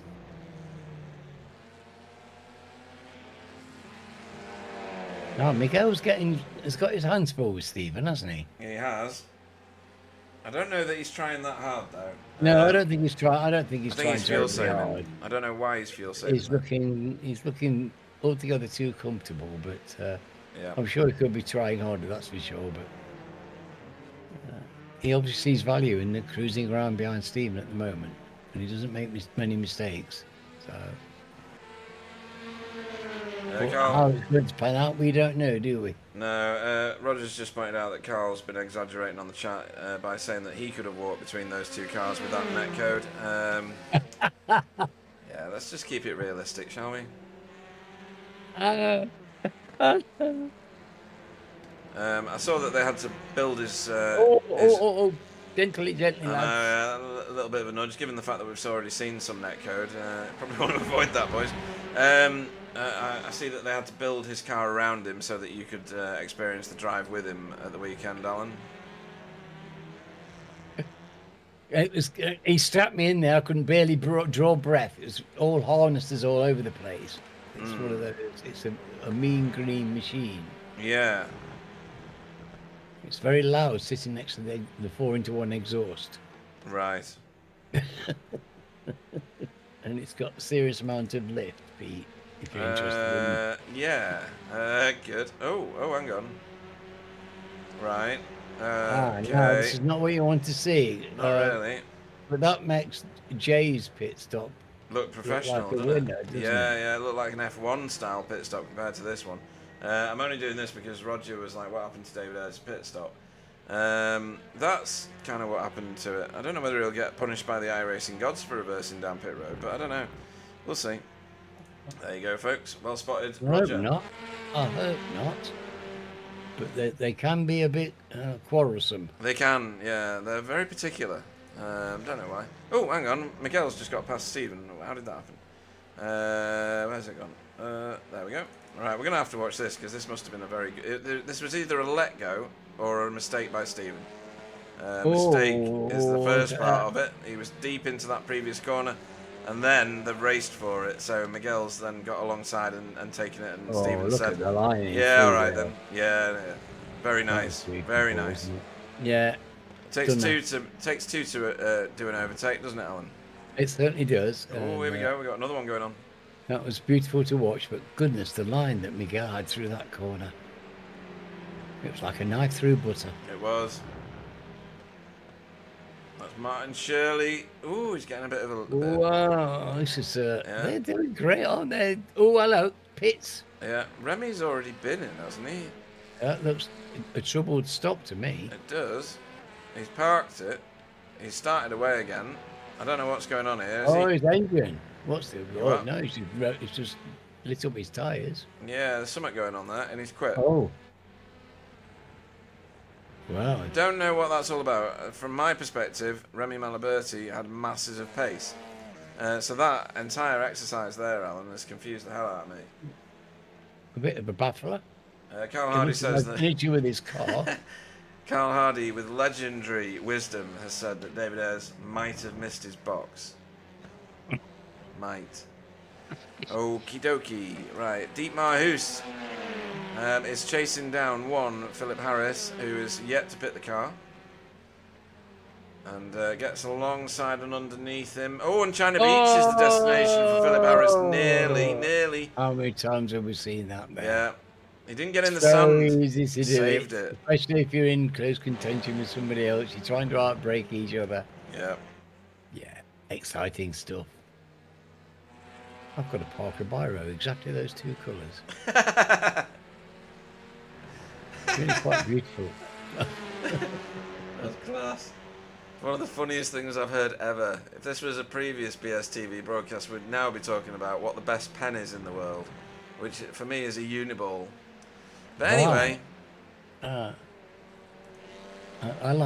have a small collection of fountain pens. I do too. Whoa, reverse, right? Okay. What sort of fountain pens? As in manufacturers? Parkers and Watermen. Oh, Waterman, that's nice. I like Lamies. Pete. Yeah, they're nice. I know they're plastic, but they're so smooth. Anyway, Yeah. Philip Harris. Mine are all old, you know. Yes, yeah. Philip Harris to pit road. I've got one that was whittled out of wood, and it cost me a fortune. It's very nice. Anyway, in I used to tribute, use dip pens for pen and ink work. So You did? Yeah, so yeah. as in proper ink pot. Yes. Oh right, nice. The pen and ink with watercolours because it's a lot of fun. Oh right, yeah, nice. Like that. Right, so They work great together. yeah. And these are working great together, aren't they? They are. Jamie's pulling away from PVG, which is probably good for the Wilson and Team Chimera fan clubs to hear. Well, let me tell you, it's not an easy thing to do. No. There's a little bit of toe, so you know you've got to try and break the toe of PVG, and that's not easy. He's a very, very good driver, Yeah. Well, and he's found his way with this car, and he's just been a consistently quick driver ever since he clicked with it.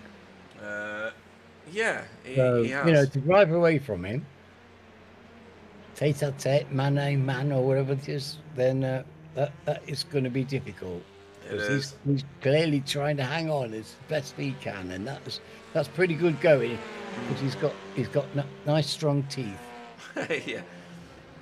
Carl Hardy's already predicting Andy Littler for an AM class win for this one. Really? Yep. Wow. So let's see Come if on, that Andy. works out. Nice to see Andy doing well. Here we go. So Phil Harris has his wing mirrors full of that work guard car behind him. But I think this is Phil's to Wow. throw away, personally. As Jamie Jeffrey pits, Unusually late. very late for Jamie Jeffrey. We've still got a number of cars that have not pitted. I don't know whether these guys were trying to throw it out there and see if they could no-stop it. Spencer McCarthy now assumes the lead of the race. Because Jamie Jeffrey was the custodian of that, I think. Was he? No, he wasn't. It was already Spencer. And Jamie Jeffrey's already out of the pits, and he's come out in 5th place behind Wobbly. Wobbly's quite a bit ahead up the road from him. And Wobbly's just overtaken Stephen Walker. Right, he's come out the pits feeling frisky. Well, yeah, but the difference is Stephen Walker has not been in the pits. So he's 0 stopping this. Crikey. He must be. Otherwise, he's going to pit now and he's going to end up in 13th place. Yes. So he is no stopping this race. Who else is no stopping it? Well, potentially Miguel or Spencer, but I It can't. doesn't look like the driver for no stopper. No, it doesn't, does it?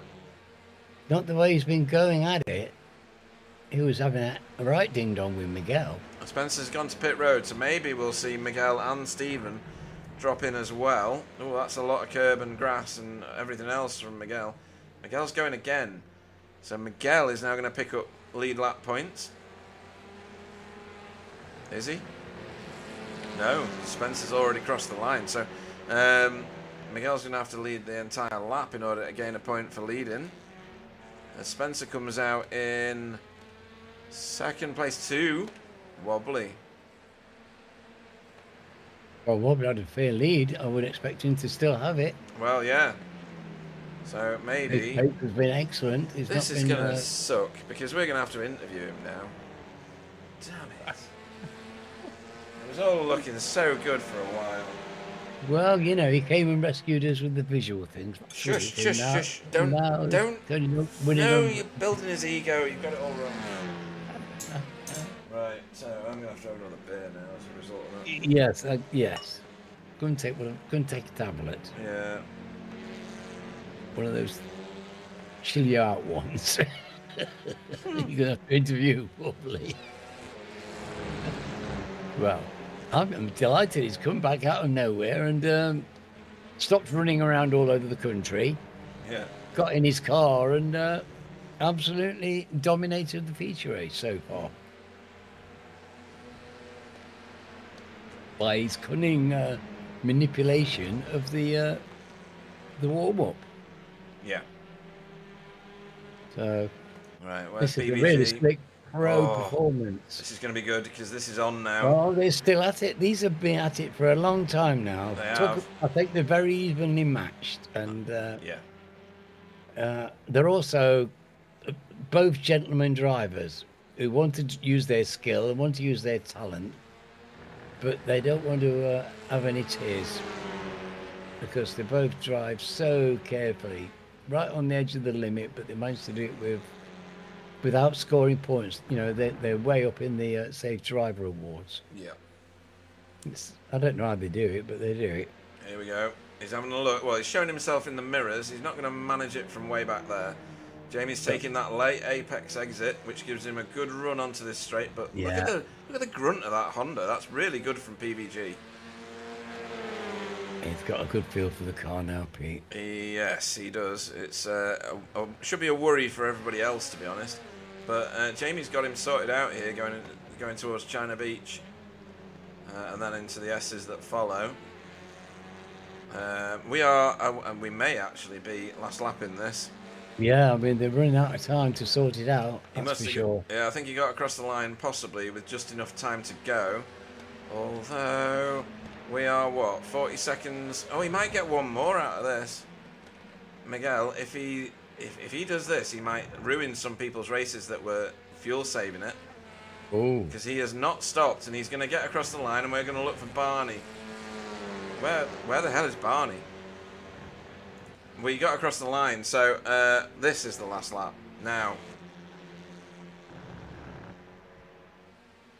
So very exciting. I don't know whether we're going to see some cars being pushed over the line at this one, Alan.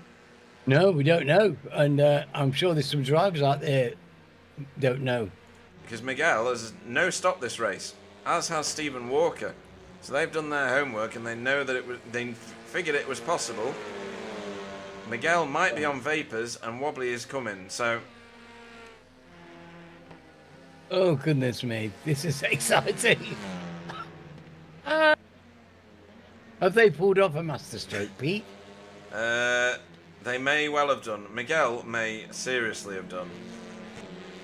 Because this is going to be a mega win. Where is Spencer? Spencer is in third. He's not that far behind, but this,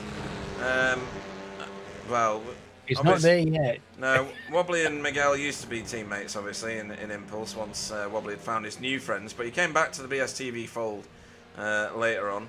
But he's going to want to get some one-upmanship on Miguel. Miguel's going to be giggling in that helmet, isn't he? He's going to be absolutely finding the hilarity in this. Checker flag is out. He's pulled a blinder. Checker flag is out. Boyd is staying out of the way. Good lad, good lad.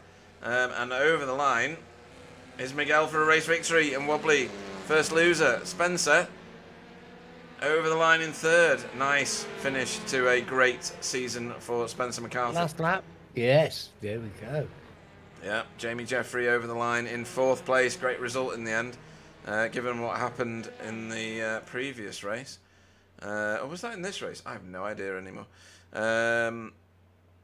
Right, where else are we looking? Whoops. Different camera as we continue to race right to the very end. That's a great that's a great result from JB. Finished in 8th place. Oh, we're getting all the sounds. We're getting all the sounds. Stephen Walker, I think, got overtaken in the end there. Wow. He's out of fuel. He's out of fuel. Awesome race finish. They talk about pulling coals out of fires and coming from behind, and look at this. Absolutely brilliant. Watch this. Watch this. You're never going to believe it.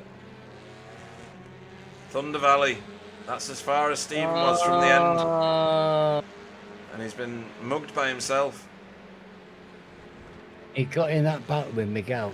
He didn't want to go another lap, and Miguel got over the line with about 18 seconds to spare. And that's what did it for Stephen Walker. So he gambled, rolled the dice, wasn't able to finish the equation. Sad but true. Got very close. Got very close. So I imagine the race was all the more exciting and enjoyable for doing it. Without a doubt. You know, that's what we turn up for these things for. Somebody's got to do something ever so slightly different. I can already see it at the bottom of the screen I'm looking at that Carl Hardy was wrong. Miguel Freitas takes the victory in the last race of season... What are we in? 16. Season 16 for Impulse Racing. Wobbly takes home the second spot for BSTV Pink, and Spencer McCarthy rounds out the podium tonight. But will have no doubt cemented his victory in this championship for this season. So congratulations to Spencer. Jamie Jeffrey, for Hydro Race Geodesic Racing. Jamie Jeffrey finished fourth for Coupes and Convertibles Racing with Jamie Wilson in fifth. How often do we see those two together on the scoring board at the end? For Team Chimera in fifth. And first of the Pro-Am cars over the line, so congratulations to Jamie Wilson. Pete Van Gool, PVG, finished sixth and second in class for Result Clothing with Stephen Walker in seventh. Trying to get every vapour out of the tank of that car for Spectre 6. JB Diju in 8th and 3rd in class for BSTV Pink. A very, very respectable result from JB. That's very good performance.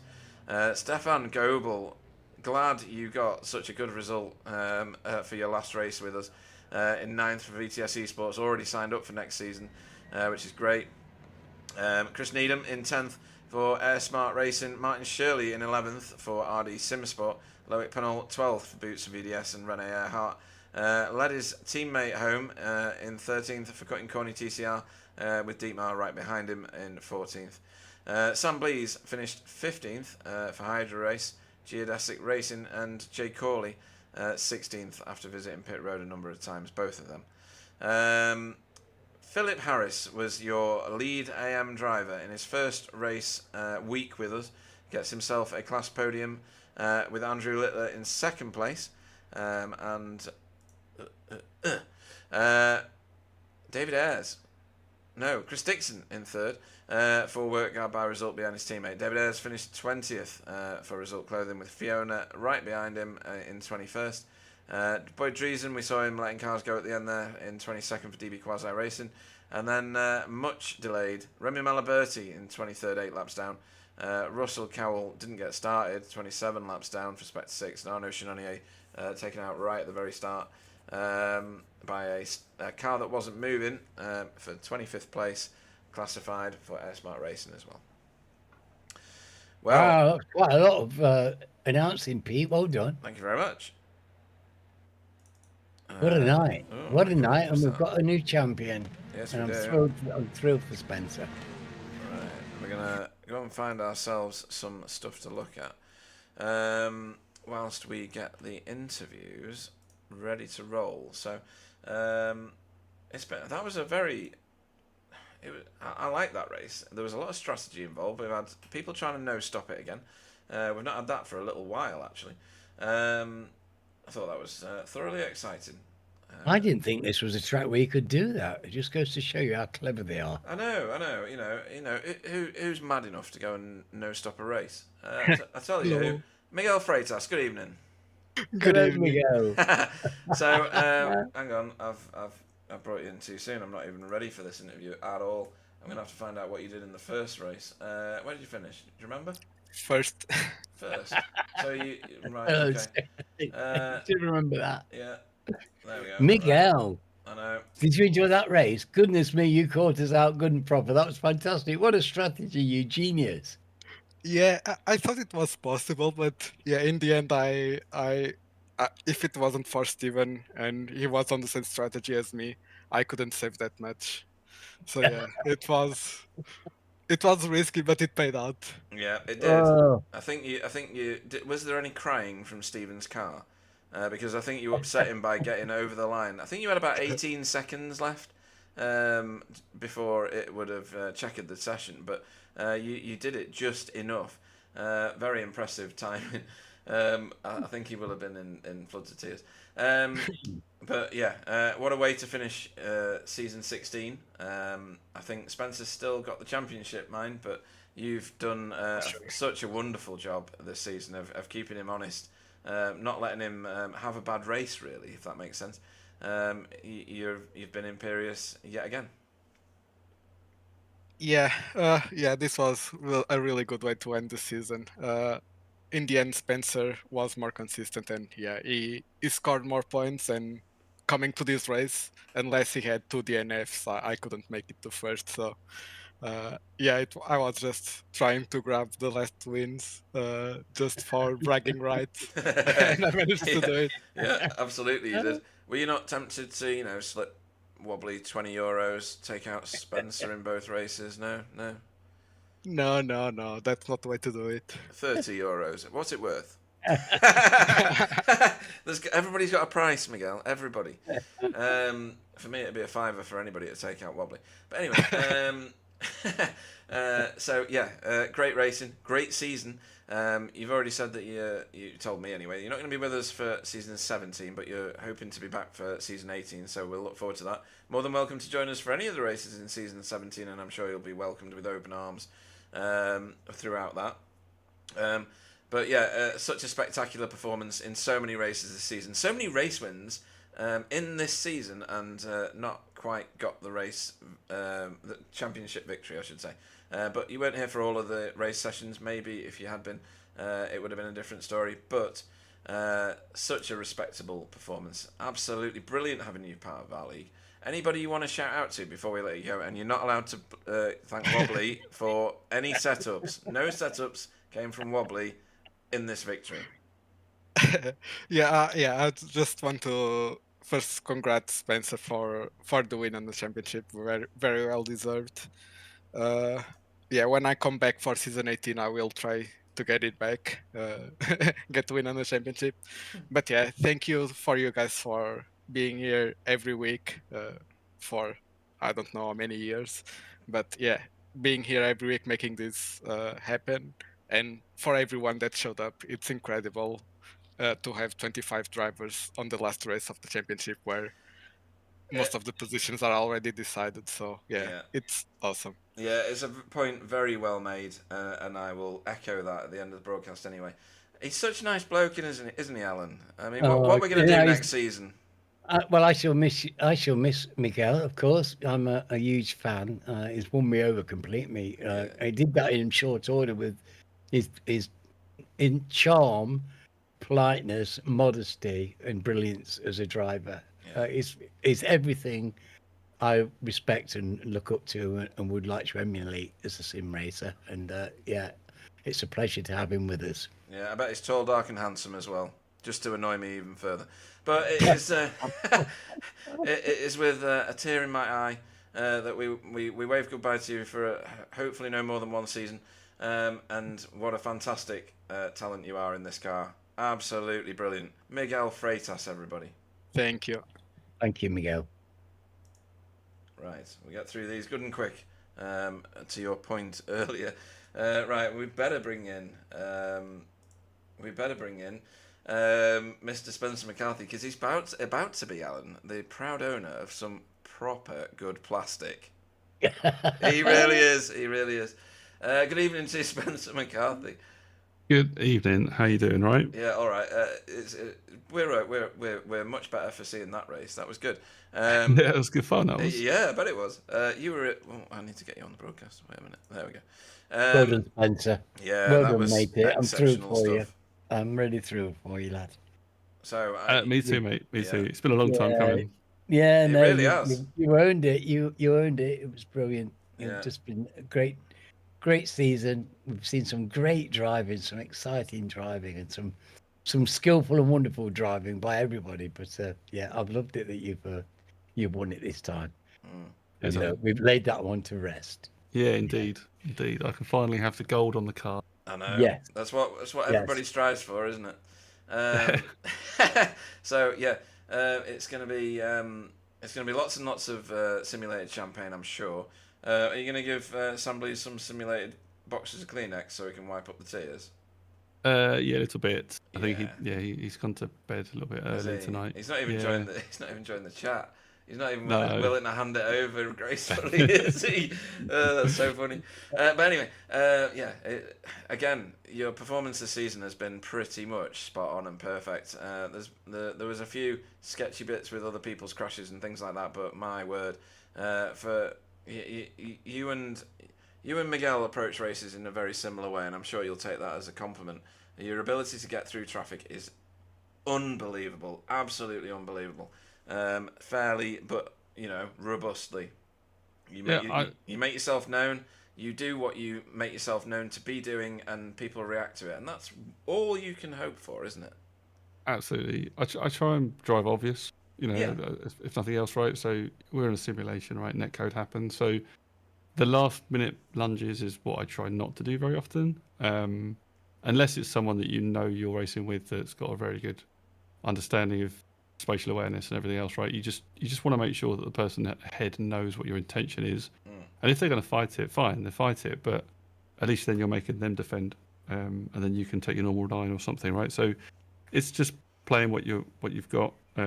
I think tonight was, I didn't want to do the fuel save battle because the last race of a good season for me, I wanted to enjoy it really. I didn't want to be looking at the lap counter and the fuel amount like every single lap coming through. I just sort of went through it, and it was a good second run. Had a good lot of battles with people. I remember the first lap on that second race was crazy, and I came out of it thinking, I've got no incident. How? It's like everything was happening. It was like fireworks going off everywhere. No, that was crazy. It was spot on, absolutely spot on.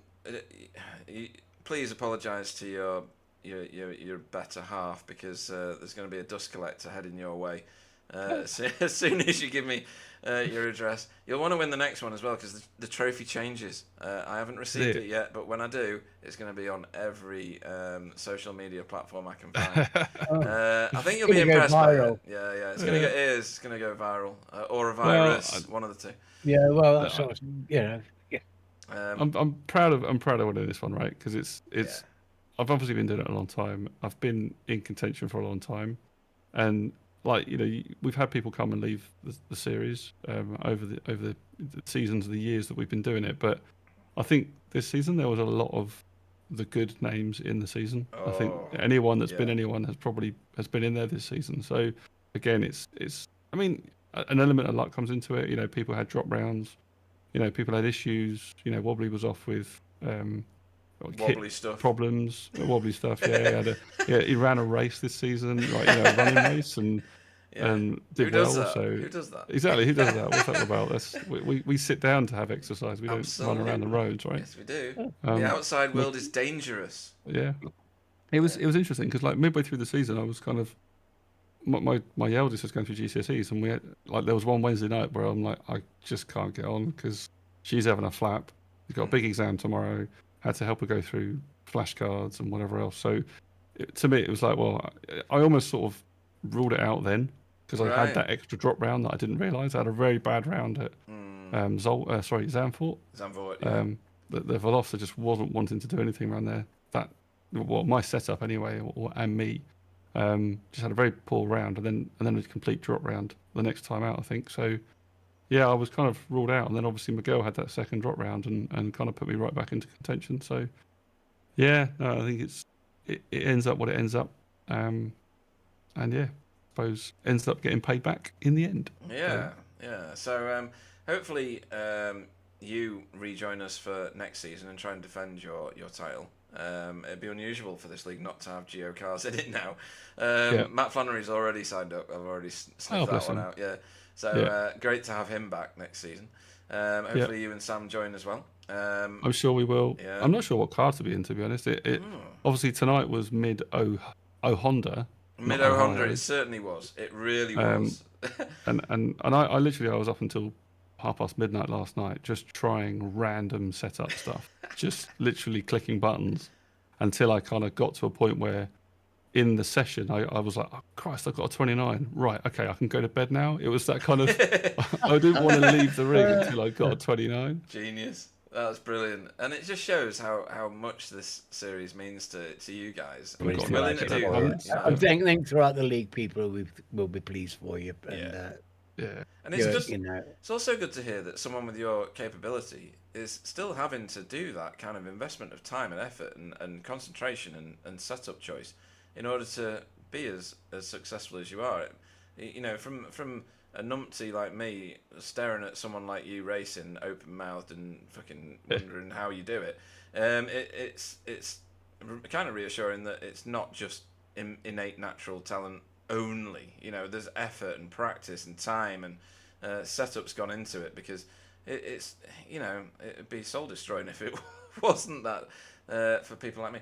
Anyway, that's enough of my ranting. Anybody? I did before the race. I did 47 laps testing last night.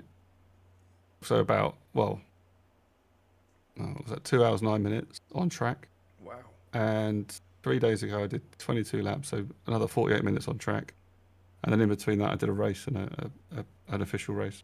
So I did plenty of laps and plenty of time. So yeah, I wouldn't say, sometimes I walk straight in. I'll do like half a dozen laps on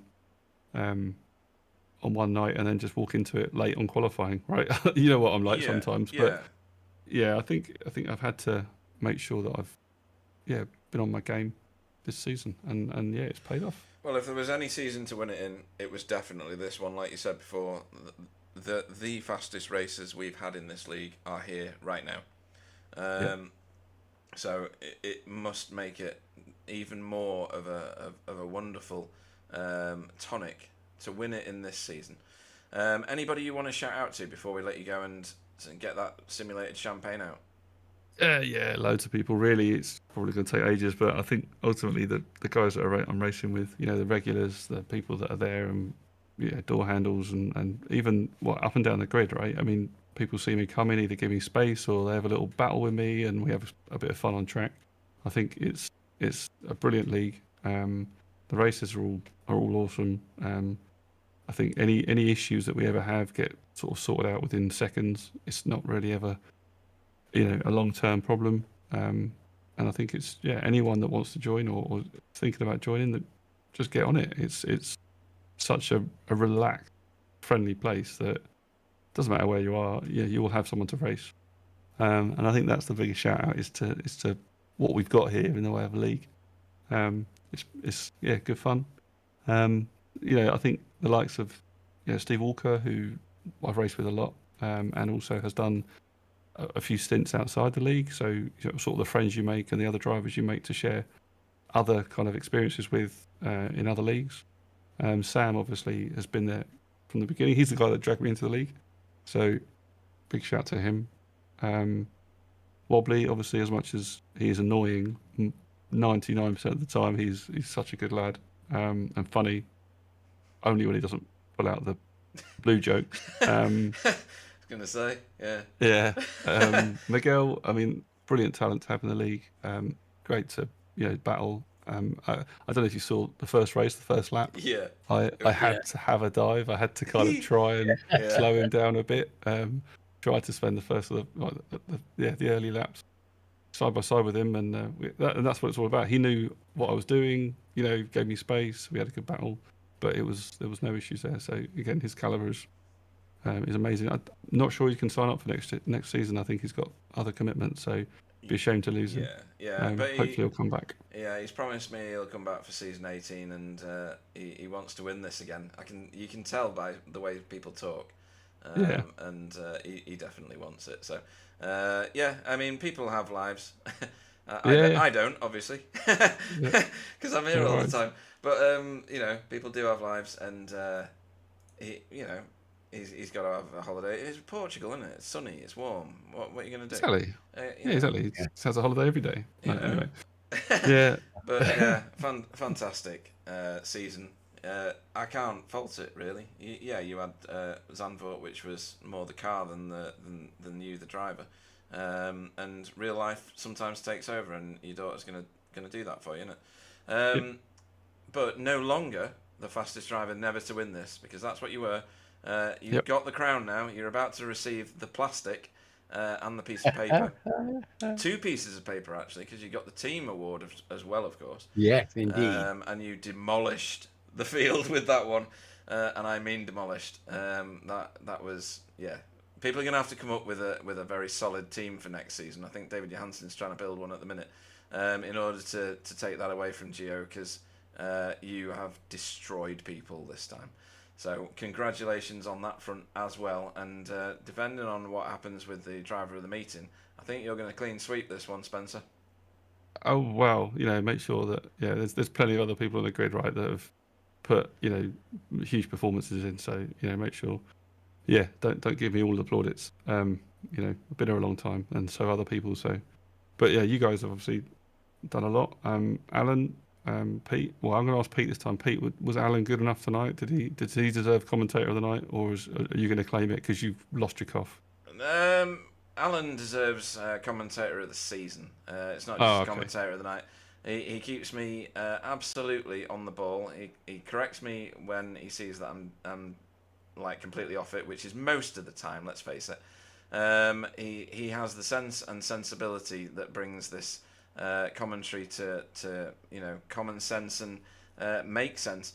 So it's a wonder. It'll be him, innit? I mean, on my spreadsheet, I've been tallying it up, and it is Alan. I can tell you that. Oh, it's given. It's given. Yeah. Absolutely. but, he's already got the trophy. It's in liquid form, just next to his elbow at the minute. But no, fantastic stuff, Spencer. We really do look forward to seeing you racing again next season to defend your new title, which is champion of BSTV's TCR Challenge Cup. Congratulations. Cheers. Brilliant interview. Yeah. That was stunning. Right, next. We're not going to have to interview Wobbly. He's gone. Small celebration. He's going to come back now, isn't he? He's going to hear that. He's going to come back. Right, okay. So next into the booth, we're going to bring mid-conversation. We love it when we get mid-conversations, don't we, Alan? Oh, it's so good. We're just waiting for him to say something naughty. Hola, amigo. Hola. Stephen Walker, luckiest man in a car with underpants that are lucky as well. Stephen, Lucky Wookie Walker, welcome to the booth. Hello, guys. Hello. Hello, matey. So let's just have a look at your performance. That was for- exciting. It was good. Yeah, I Um, didn't quite get it right in the second race. No, Oh, no. you were so close. You were 18 seconds off it. Oh, yeah, you came so close, Stephen. Yeah, I was half a lap of fuel short. Yeah, it could have been so much worse though. The fact that you got across the line in 7th is a minor miracle, to be honest. Well, yeah, I mean, I owe that to Fiona. Like, I was stuttering going up there. I don't think I would have made it. Well, I think I just made it to the top of the hill, and I would have had to like just get out of the way because other people would have just hit me. So I appreciate Right. Fiona popping me over the line. Otherwise, I Oh, let's have a find of that, because we didn't see that because we were watching someone else fighting. Where was that? I It was can't fun. find Oh, it at it's the very minute. nice. I'm going to And find yeah, that it before was- the end of It's this broadcast. it's very typical of the camaraderie that this league has, isn't it? Though. Yeah. Yeah, I owe Fiona a drink. She's a brilliant. I think I was brave with you, Stephen. This is not a track that naturally springs to mind as a fuel saver. No. Well, yeah, like Short Miguel. pit stop though, right? Yeah, it's a short pit stop. So in hindsight, I probably should have just gone flat out, but I wasn't as quick as the others, and I could see they were going flat out. So I was like, yeah, why not? I'll give it a shout because it was quite congested at the start of the second race. It really was, yeah. And then I was saving, but halfway through, I was like, I don't think I'm saving enough. So I tried to save more and more, and I was getting slower and slower, and I think I lost a bit of concentration. Then Miguel went past me, but he'd already saved enough behind me to make it to the end. Yes. He said that he was going flat out on the last 2 laps, and I was obviously nowhere near doing that. Yeah, I don't know that he was, because Wobbly was bearing down on him, and there was some bits where Wobbly was getting on him quite a lot. So, but yeah, either way, you played your card and didn't quite work out. If Miguel hadn't got across the line with 18 seconds to spare, then it'd have been a completely different story, obviously, and it'd have been a comfortable race win. But as Alan said before, that's what makes you and this league fantastic to watch, because we don't know what's happening. You guys pull these things out, and you've done fuel saving before and very nearly won the race. It's just one of those things where it keeps us all on edge, and the viewing pleasure is just too good, So thank you for that. Well, it's alright. I enjoy that aspect of it as well. Purely, it's something that, because racing Sam and Spencer, I've had to really adapt and figure out how to basically do that, because before they joined, I was just going flat out and that was Right. it, and it was costing me races when they joined, because they'd save the time. Obviously, the speed difference between the two of us or the three of us isn't that great at times. Like, it's really close, is what I mean. Yeah. So like, I'm going flat out and they're going almost flat out, saving a little bit, putting in less fuel, and then coming out ahead of me, and then obviously I can't catch them, so I've had to Yes, adapt hard that. lessons. Yeah, Hard Yeah, very lessons, hard exactly. Stephen. lessons. Yeah, absolutely. I've done, like you say, I've done a few races where we've not pitted and it's worked out well. I've not had the best of seasons. I got caught up in other people's issues. Yeah. I'm pretty sure I had issues with people at some point. I can't really remember, to be honest. It's a long season, isn't it? But overall, considering I've been driving the Audi, I've really enjoyed particularly the last 5 races or the last half of the season. I just kind of that's figured good. out the car a little bit more, and it seemed to do well. I've got a couple of wins in it, which I mean I'll take. One of them I think was on merit. When you win a sprint race, Are it's you kind talking of on about pace. merit as opposed to the look that you exude from all of your being? Yeah, Right, basically. okay, that's fine. I was just making sure I understood it. Yeah, no, it's been good. There's obviously big grids, and it's a lot more difficult to do what we've done in the past, and the competition is up and down the grid for everyone to see. Like the pro-am, I think, went to the last round. I'm not sure what the am did. I think it might have been sewn up early-ish. And then obviously again the pro went to the last round. So that's exactly what you want. You don't want anyone winning it halfway through a season, do you? No. It's been a much more exciting season than a couple of the previous ones. Not that they were boring, because they weren't. They were brilliant. But this one's been something else. The caliber of drivers in all three of the fields has been excellent this year, and the contribution and the attendance has been second to none. 25 drivers, as Miguel pointed out and Spence pointed out, in the last race of the season. I don't remember a season where we had that many drivers in the last race. Peaking out at 35 races in races. There's about 50 people signed up for this season. After all the the late arrivals and such, it's been a remarkable one, and hopefully that'll continue. Is it in your plans to turn up for season what are we on, 17? 17. Yeah, as far as I'm aware, I'll be there, and I'll be driving unless they surprise release a new TCR car, which obviously they are not going to do. I will be growing fonder of the Honda once again, I believe. Hey, right. Well, Because as much as I've enjoyed driving the Audi, and it has certainly been challenging, when I went up Portimao, when I did some laps in the Audi, and I jumped in the Elantra and went 4/10 quicker, I was like, not fun. No. Well, it is fun, but at the same time, it can be. It's just a bit frustrating. Like, there are tracks where it's been really close and it's been really quick, but more often than not, it really struggles. Like today, out of the second corner, the hairpin was the uphill, and then it really struggled on the exit of there. Everyone was getting a better exit no matter what line I took. So it struggles. So it's been fun. It's been challenging, and I've really enjoyed it the last half of the season. I'll be in the Honda and see if I can go, hey Miguel, can I have a couple of your setups, baby? Steal that. He keeps blaming it on Wobbly, so just get him off him.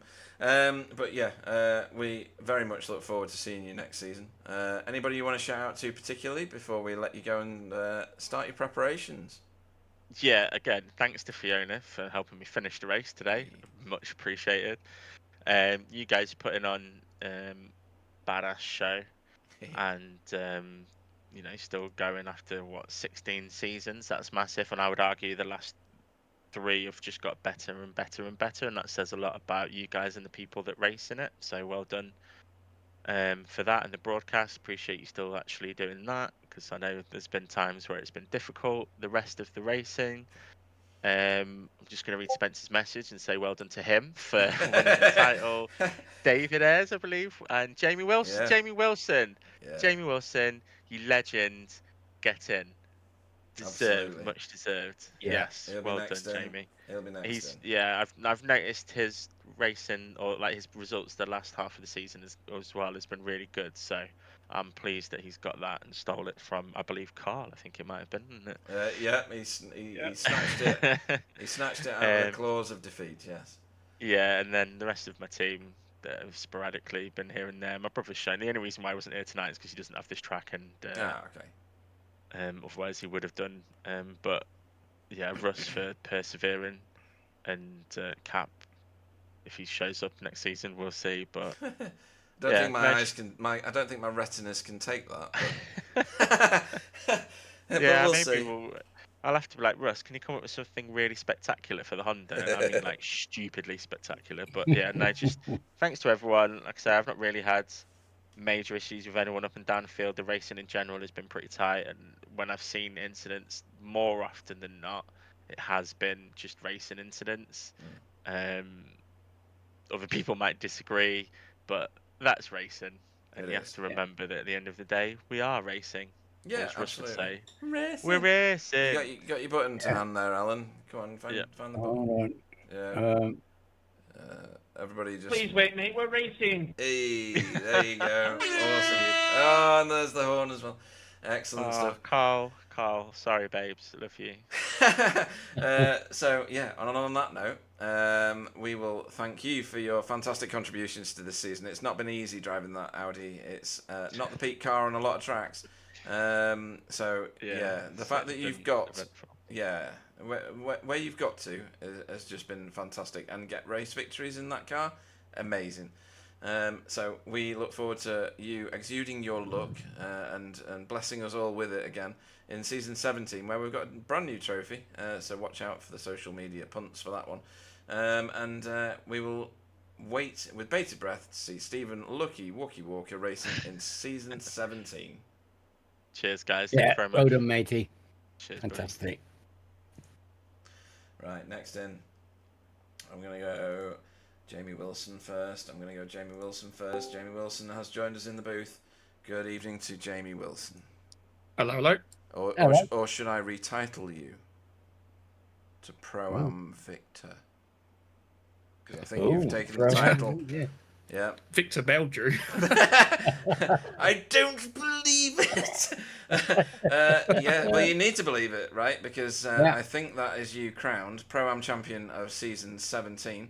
You don't get a trophy for that, but you do get a wonderful certificate. You've already got one anyway, haven't you? Did you get one last season? No, you didn't, did you? Oh, well, you're in for a treat. Yeah, my mediocrity struck again last season. So. Yeah. But and you've surpassed it this season. Yeah, I mean, I'll have to put that next to my 10-meter swimming badge. Oh, without a doubt. Have you got one of those? Oh my God! I've always aspired to one of those as well. But no, fantastic performances in the latter half of this season. I know you weren't able to join us for the very first part for reasons understood and respected, and we need to celebrate what you've done, which is to very slowly, methodically, and very professionally make your way up that standings in the Pro-Am category and get yourself a victory over the Pie Man. Yeah, it's a shame Carl wasn't here tonight. Although I was just working it out. I think I missed the first one and he missed the last one. I don't think he missed any others, if I'm right. So that kind of worked out in the end. Oh, right. Yeah. So what you're saying is... No, Carl Hardy. Well, you said it for me. Thanks. So. That's okay. It works out the same. It translates into English, doesn't it? But no, brilliant racing, and plaudits all round. I don't know whether you want to be promoted into pro. I'll let you make that decision. Well, I mean, I don't know if that's... I don't know what we did in the rules for that. I don't know. I don't think we did. But, I don't think we did anything. We'll just make it up as we go along. Nobody will notice. As long as it's not on the broadcast. No one's noticed yet. Exactly, so, exactly. No, but it was a really good fight through the season. You know, I always have tried to kind of benchmark myself against a few different people, depending on, since I'd started, basically. In the very early days, it was Kevin Viemont who was leading the championship at that point. Yeah, and people like that, and then Carl's been quite a consistent kind of target for me. Right. Easy target to hit due to the size, but but no. In all seriousness, he's bloody good. And so we sometimes haven't been racing directly this season, but I've always had an eye on him in the standings, through the race and that kind of thing, and just trying to eyeball. Sometimes I finish ahead of him, sometimes I finish behind him, and it's kind of the spirit level bubble has kind of worked out, kind of in the middle. And then Remy was definitely a threat as well. What happened to him in the latter half of the season? He suddenly found out how to drive. Yeah, exactly. What the hell? I mean, I had some brilliant battles with him. In fact, I remember, I think it was the first race he did, I think it was Sebring from memory, which is obviously the same as mine, but I think that was the first time I came across him and had a really fantastic race with him. And Loic as well, actually. And yeah, I mean, that last, tonight, I was very much, I've never really been in a position very often of needing to think about a championship. I could think of maybe 2 main occasions, and that's going back to like GTR 2 in 2008 or something. Where I've been in contention for something, and so I'm not inclined to think about championship kind of racing, but I had to tonight, and because if something went wrong, my connection is for the first time in years being a bit sketchy tonight. For some reason. You're not going full Bingham, are you? Not full Bingham, just momentary binglets, little sort of pockets of. Oh, that's sensational. Pockets of little issues, but thankfully not enough to like kick me out or anything. But I was that's like the equivalent of mechanical failure where you're listening for the car for a weird squeak or something. I was just watching my meters on the connection, going, "Oh God, I hope it holds." But if that had happened, then Remy would have stolen it. Yes, potentially. It was close behind you. It was. Yeah. I'll tell you, that last lap on race 1 with Russ, because I was at that point thinking, Remy's not far behind. Every point's going to count. I've had a few little silly off tracks and stuff, that could play into it. and I was chewing on my aorta through that last lap with being alongside Russ, thinking, "Oh God, I hope this works out." I needed to lie down after that in the 5-minute break. Oh dear! And you still did a practice pit stop. So yeah, what a great season. Do you have anybody you want to shout out to before we let you go and celebrate? And obviously prepare a small space on a wall somewhere for the certificate that you're going to mount. Yeah, shout out to the rest of the field. First and foremost, it's been fantastic racing. Not just within just the prime class, of course, but everyone. There have been some really standout performances. Think like Roger at Imola. Yeah, that was good. Is an example of that. We want to be seeing more of that from more people. And this whole class split thing that we came up with a few seasons ago, initially into Pro and Am, I think has been a resounding success. Biased as I am, having just won one of the categories,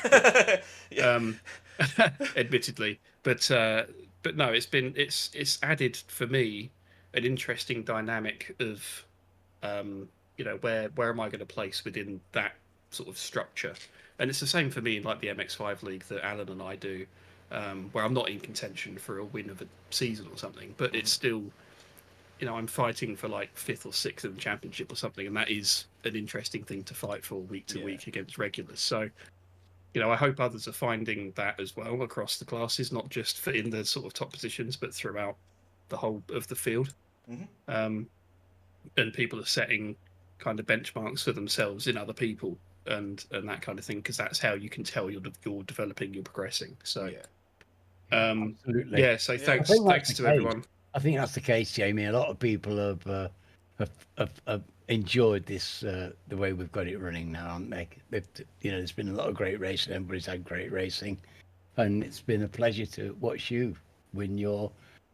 Absolutely, pick your certificate up and win something, mate. I'm chuffed for you. We're all chuffed for you. Yeah, thanks, Alan. And yeah, just want to shout out Pete Van Gool as well. He gave you some pressure, didn't he? Not half. And funny enough, in the MX5s yesterday, there are 4 races in that. In one of them, I beat him by, I think, 100th. Wow. And in the other one, he beat me by 0.000 something. So we've been quite evenly matched for the last 2 days. And that showed tonight as well. Right. No, that's so yeah, no, but it's brilliant racing him. And in every one of those races, he said, "Cool, good racing, Jamie." And I haven't got my mic button bound, so if he's listening to this, thanks, Pete. Thanks, Pete. Thanks, Pete. Thanks, Pete. Thanks, Pete. Thanks, Pete. That's all of the ones he says. Yeah. So I'm up to date with that now. Cool. No, good stuff. Hopefully, we'll see you in season 17. I don't know whether I've already asked you that. I've asked everybody else. That's the plan. Cool. I might have a few things I might have to drop the odd round for coming up, but and I'm trying to cajole Simon and nudge him towards it as well. When he sees the trophy that I've got lined up, I'm pretty sure he'll just want one. So I think we'll see him back in here shortly. But yeah, great season, great racing, and we'll let you go and celebrate with some simulated prosecco. I've got some Pepsi Max Cherry in the fridge. That'll have to do. That's you're on the hard stuff then. I'll put some Sillet Bang in it or something. Do it, yeah. All American presidents will go for that one. But yeah, brilliant racing. Such a fantastic contributor to this league. Nobody knows, apart from just a handful of us, exactly what Jamie Wilson does for BSTV, and it is remarkable. So. As long as it works. When it goes wrong, I've never known it fail. Never known it fail. Unlike my brain, which betrays me on a regular basis, as we already know. I'll try and make up your name by the end of this broadcast. But well, yeah. At least you've stopped calling me Jason. Famous last words. Now you'll start. I will do now. Thanks for that. Fantastic racing, and we look forward to seeing you again very, very shortly. Jamie Wilson, everybody. Cheers, guys. Right. Yeah, we're going to get Jay Corley in before we get David in. Yes, quick, before he goes and watches the stream. Give me a second. You guys stay in here because we are going to interview you. I'll be back shortly. Yeah, okay, mate. Yeah, no worries. Sorry, I had the to go stream has ended. What? It says this stream has ended. What, on YouTube? close stream, it says. Oh, it's because I jumped channel. Just give me a sec. It doesn't matter. Hang on. It's just a thing. We're Yeah, still yeah. on Discord. Yeah, I'm just going to get Jay in first. Right, welcome to the booth. Jay Corley. Hey guys, how are you? Hey, how are you? Brilliant. We're doing fine. Right, race 1. What did you do? I'm going to have to start the stream again because I jumped channels. Jay Corley got himself a podium in race 1. I knew there was something fantastic to celebrate there. Well, I was saying throughout race 1, you've clearly watched your own lap guide. Yeah, someone has to, I suppose. I watched it. I give you a thumbs up, and I subscribed, and I think other people should as well. So go and find Jay Beautiful. Corley's stream, his channel as well. Get yourself signed up because there's some very inspiring notes. And if you want to get a podium like Jay's just done, follow his lead because it's proven now. Yeah, true. So talk us through your first race before we talk through the rest of the season very briefly. First race, I was absolutely ecstatic with it. I had a main aim of maybe we could get a top 5. Then qualifying happened, and I was just like, you know what?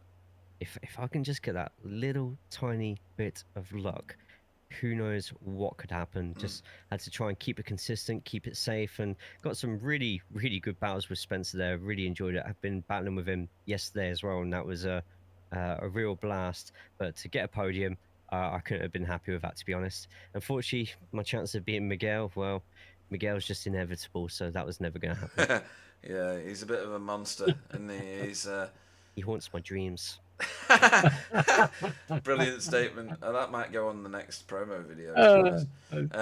But yeah, we've thoroughly enjoyed watching you this season. I've been plugging your stream and your track maps and your in-race live streams all through the season because that's what this is all about, right? It's about keeping each other going. You are a fantastic person, fantastic human, and a great addition to our BSTV community. And long may that continue. Hopefully you're going to join us for season 17. Have you already signed up? I have already signed up. I've already paid, and I'm already getting the extra practice in because awesome. I need to aim high next season. That's fighting talk, Alan. But it's great to hear. It's great to hear. Hold me back. So, where did you actually finish in? I've just chosen the wrong freaking thing. You finished right. So I think you're finished in 7th place, maybe 8th. You were only 1 point behind Wobbly. I don't know what Wobbly did in the first race. He didn't have a great first race, did he? I can't remember. He jumped. He jumped, didn't the he? Start. Yeah, luckily.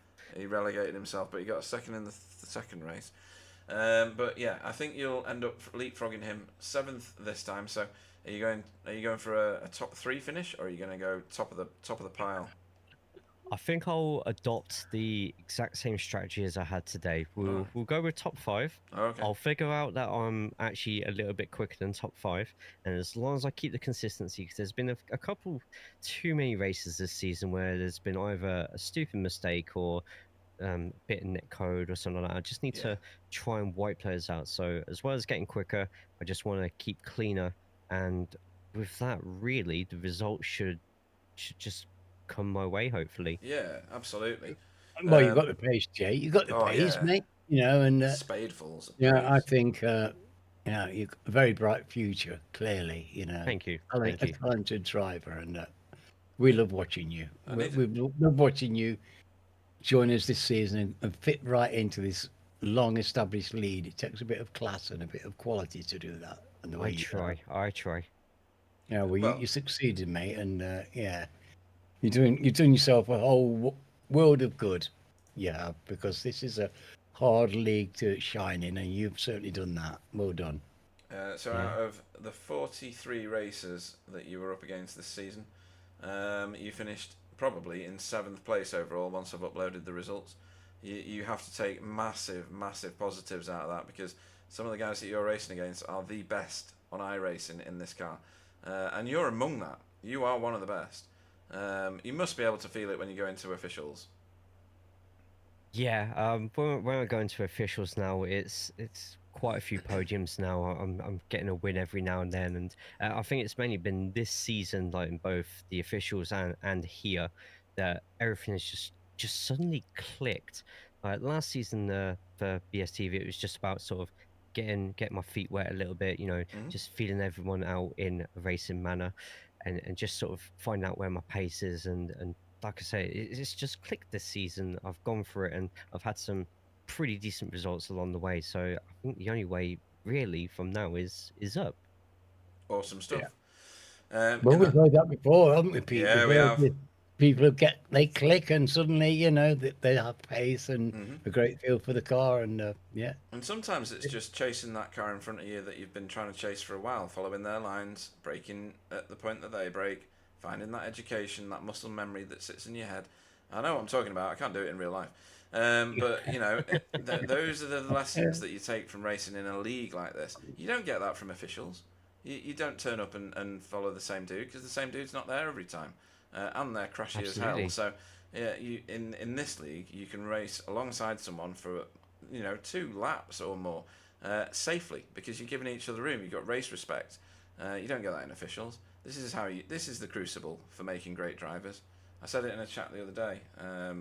And I meant every word of it. But yeah, any shout-outs you want to make for your fantastic performance this season? The whole league, pretty much, like you've literally just said there. The leagues they turn us from good drivers to great drivers when we're racing with the same people every week, when it's the same times, and it definitely helps with this league as well. We're matching all the officials as well.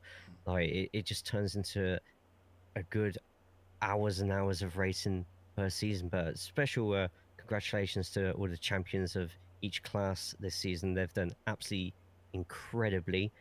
Racing when you're still racing for a title up to the last race of the season, then you got something special there, because it's always an entertaining watch afterwards when I watch back on everything. Yeah, it really is. I watch your streams afterwards as well, and they're pretty good. They're pretty colourful. I like them. It's great stuff. So again, make sure you sign up for Jay Corley's streams, and join us for season 17, where hopefully, well, I know because he's already signed up, Jay will be a feature of that league. It's been a pleasure, and you are a fantastic human, and I couldn't be happier to have you as part of the BSTV TV community. Jay Corley, everybody. Thank you again, guys. See you next season. Indeed, looking forward to it already, lad. Really, I'm really looking forward to it already. It's like, I'm a bit cheesed off that we're not going to be racing next week. I know. It's only a It's fortnight such a part away. of my life. Wednesday night I should be sitting here. And do you know when I'm not next week? I'll be sitting at home here, and I'll be sitting and I'll be thinking, crikey. It won't feel right. It won't, no. Maybe we should just sit in the booth anyway and just chat between the two of us. Who knows? We could do that. And I could drink scotch. I could drink beer. Yeah, let's just get trashed. Excellent. Right, and listening to us talking nonsense, as always, is David Ayres. Welcome to the chat. Yay! Champ! I thought I stumbled in on an Alcoholics Anonymous meeting. There's nothing anonymous about us two, honestly. Right, so... Good evening, chaps. You all right? You missed his moniker, Alan. He is David Ayres, Am Champion. Yes, indeed he is, and I'm thrilled about it. He's about to receive a piece of paper. Oh, yeah! As long as he gives me his address on a private chat, obviously.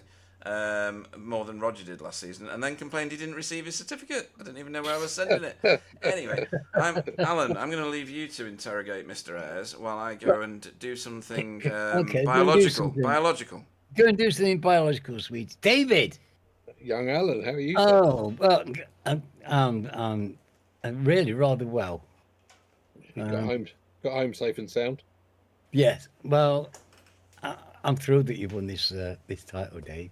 Honestly, it's so well deserved, and you must be delighted with the way you've been racing. Oh yeah, I'm chuffed to have won it, but apprehensive about Pro-Am next season. Yes, he did say that though, didn't he? Yeah, I think that's what the plan is. Right. Well, no, this is an interesting new challenge. And the thing is, you know, you're faster now than you were. I think Fee, Chris, and Andy are pleased to get me out of the AM.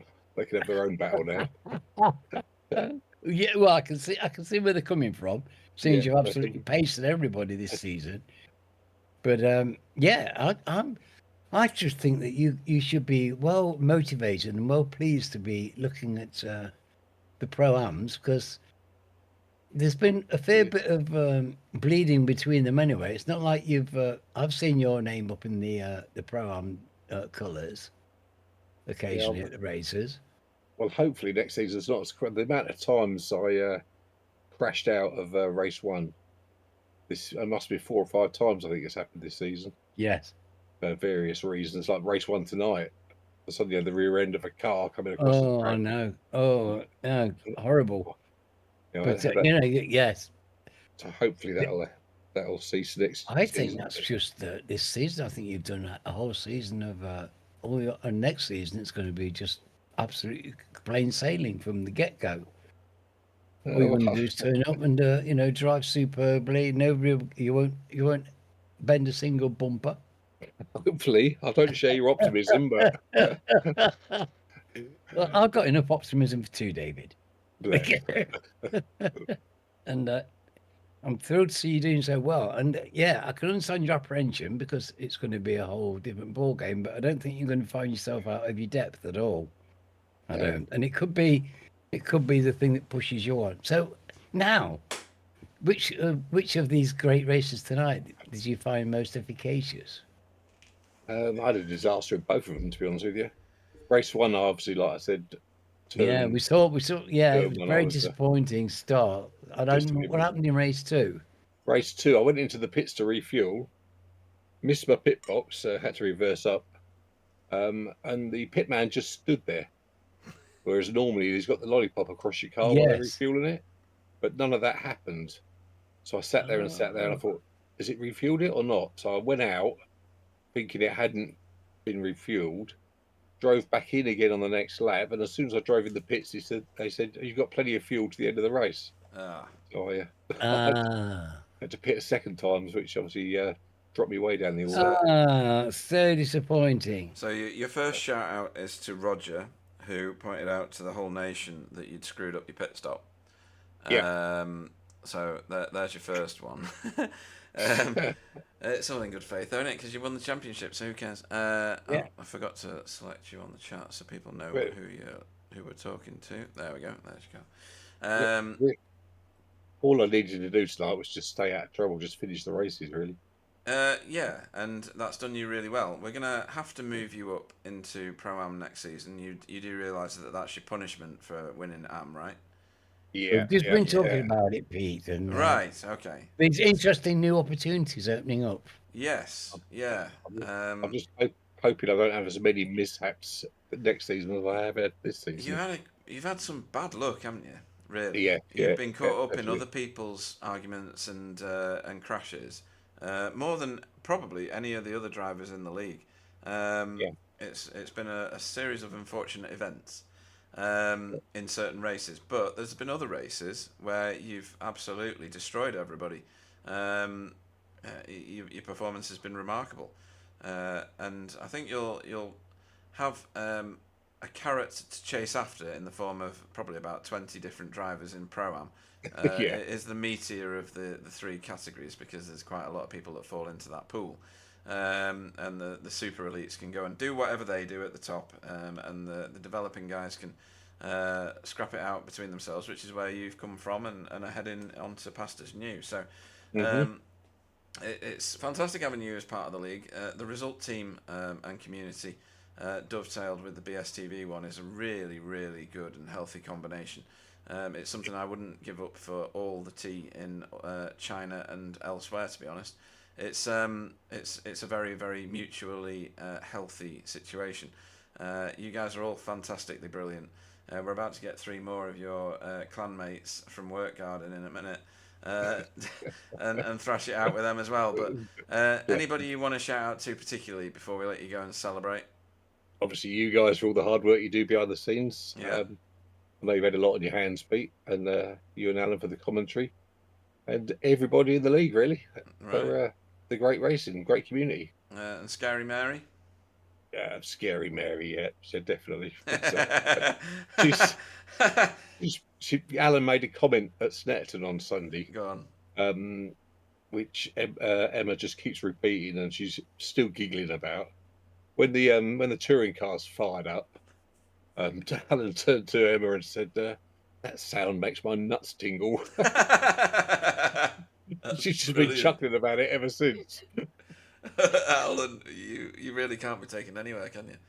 Not really, no. But it was an absolute pleasure to meet Emma, and she makes a mean cheese scone. Oh, I do love a good cheese scone. Yeah, Yeah, homemade, absolutely fresh from the oven. When's my invite? When's my invite to Chateau Airs? Whenever you want, mate. The door's always open. Excellent. I'm not sure the oven will be working, but full of pies. Full of pies. I might have to shorten her chain, just keep her in the kitchen a bit. oh, that's you not eating for a week. That is you not eating for a week. But no, brilliant racing this season, and many congratulations on thank you, sir, dominating the AM Championship. And we'll see you next season for the Pro Am Championship. Yes, I shall be there. Yeah, it'll be good. So, David Ayres, everybody, our AM champion for season 16. Thank you very much. Good. Right, here we go. So, into the booth. Mid conversation for Fiona. Just a minute. I'm just going to go and get Andrew. This is Fiona's idea. So if this goes terribly wrong, get them all. This is. Where's the other one? There he is, Chris. Yay! Right. Okay. So party. This is going to get messy, folks. This is going to get messy. So welcome to the booth. Work guard by result. Thank you. Hey, thank you. So for those that can't see the Discord chat, which is everybody else, this is Chris Dixon. Good evening. Evening. Fiona. Good evening. Evening. And Andrew Littler. Good evening. Bonsoir. Bonsoir. Oh, well, we're going posh. Alan, we've gone to France. What the hell? Oh, we've been rubbing it up with the French tonight. Yeah. So I speak the lingo as well. No, fair enough. That's fine. We're sophisticated as well. I can't spell that word, Alan. I can't spell that word. So yeah, where did you guys finish? Let me just go and find my stream a minute. Oh, there we go. Right. I need to click that. There we go. Race 1. Which one of you came out on top? It was Fiona in 19th, then Chris in 20th, and Andy, you got a 23rd, but you had a bit of a rough and tumble along the way there. And then in the second race, utterly redeemed, Andy, you got a second place in class.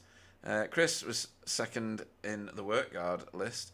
And Fee, what happened? Why were you at the back of the work guard crew? It was the start line. Oh yes, and you were the Samaritan for Stephen Walker, of course. Yeah. So really, if you take away that, just let me carry the 1 a minute, divided by that, you won the whole race, Fiona. Yeah. Which is fine. So 75 points to Fiona, everybody. That's my good deed for the year, that one. Yeah, but it was well received by Stephen. He's already called you out for a massive thank you. Otherwise, he probably wouldn't have finished where he did, or at all. Good Samaritan points for Fiona Siddons. I'll keep switching from car to car so that people know who they're talking about. So talk us through your race. Let's see, Andrew. Let's have yours first. Let's have it. First race was good. Yeah. Some good points in it. A couple of La Francais incidents, shall we say? Yeah. Okay. Yeah. Other than that, I actually swapped my. I did after the MX-5 last night. I thought I better get some practice in for this because Carl keeps telling me off. Yeah. So I was after last night's MX-5. I was on here till about 1 o'clock in the morning. Oh wow! Steaming some laps in. Yeah. And then tonight started in the just before quali, and I couldn't keep the car on the track. I was like, it's the same bloody setup. Is it temperature? I don't know. I just in the end I went and got a VRS set up and chucked it on just after quali, and it was brilliant. Oh, all right, okay. Might have been track temperature because it was very, very hot on track. It was 40 odd degrees, which is pretty blistering. Yeah. But and the then, second race, it just felt brilliant. I had a couple of really good battles. Yeah, you were on it like the proverbial car bonnet. And right, now on to Chris. 2 second in team, if you want to term it that way, Chris. Talk us through race 1 first, because Fiona dominated that one, but Boyd got to the top of the charts and ran away with the victory in that one.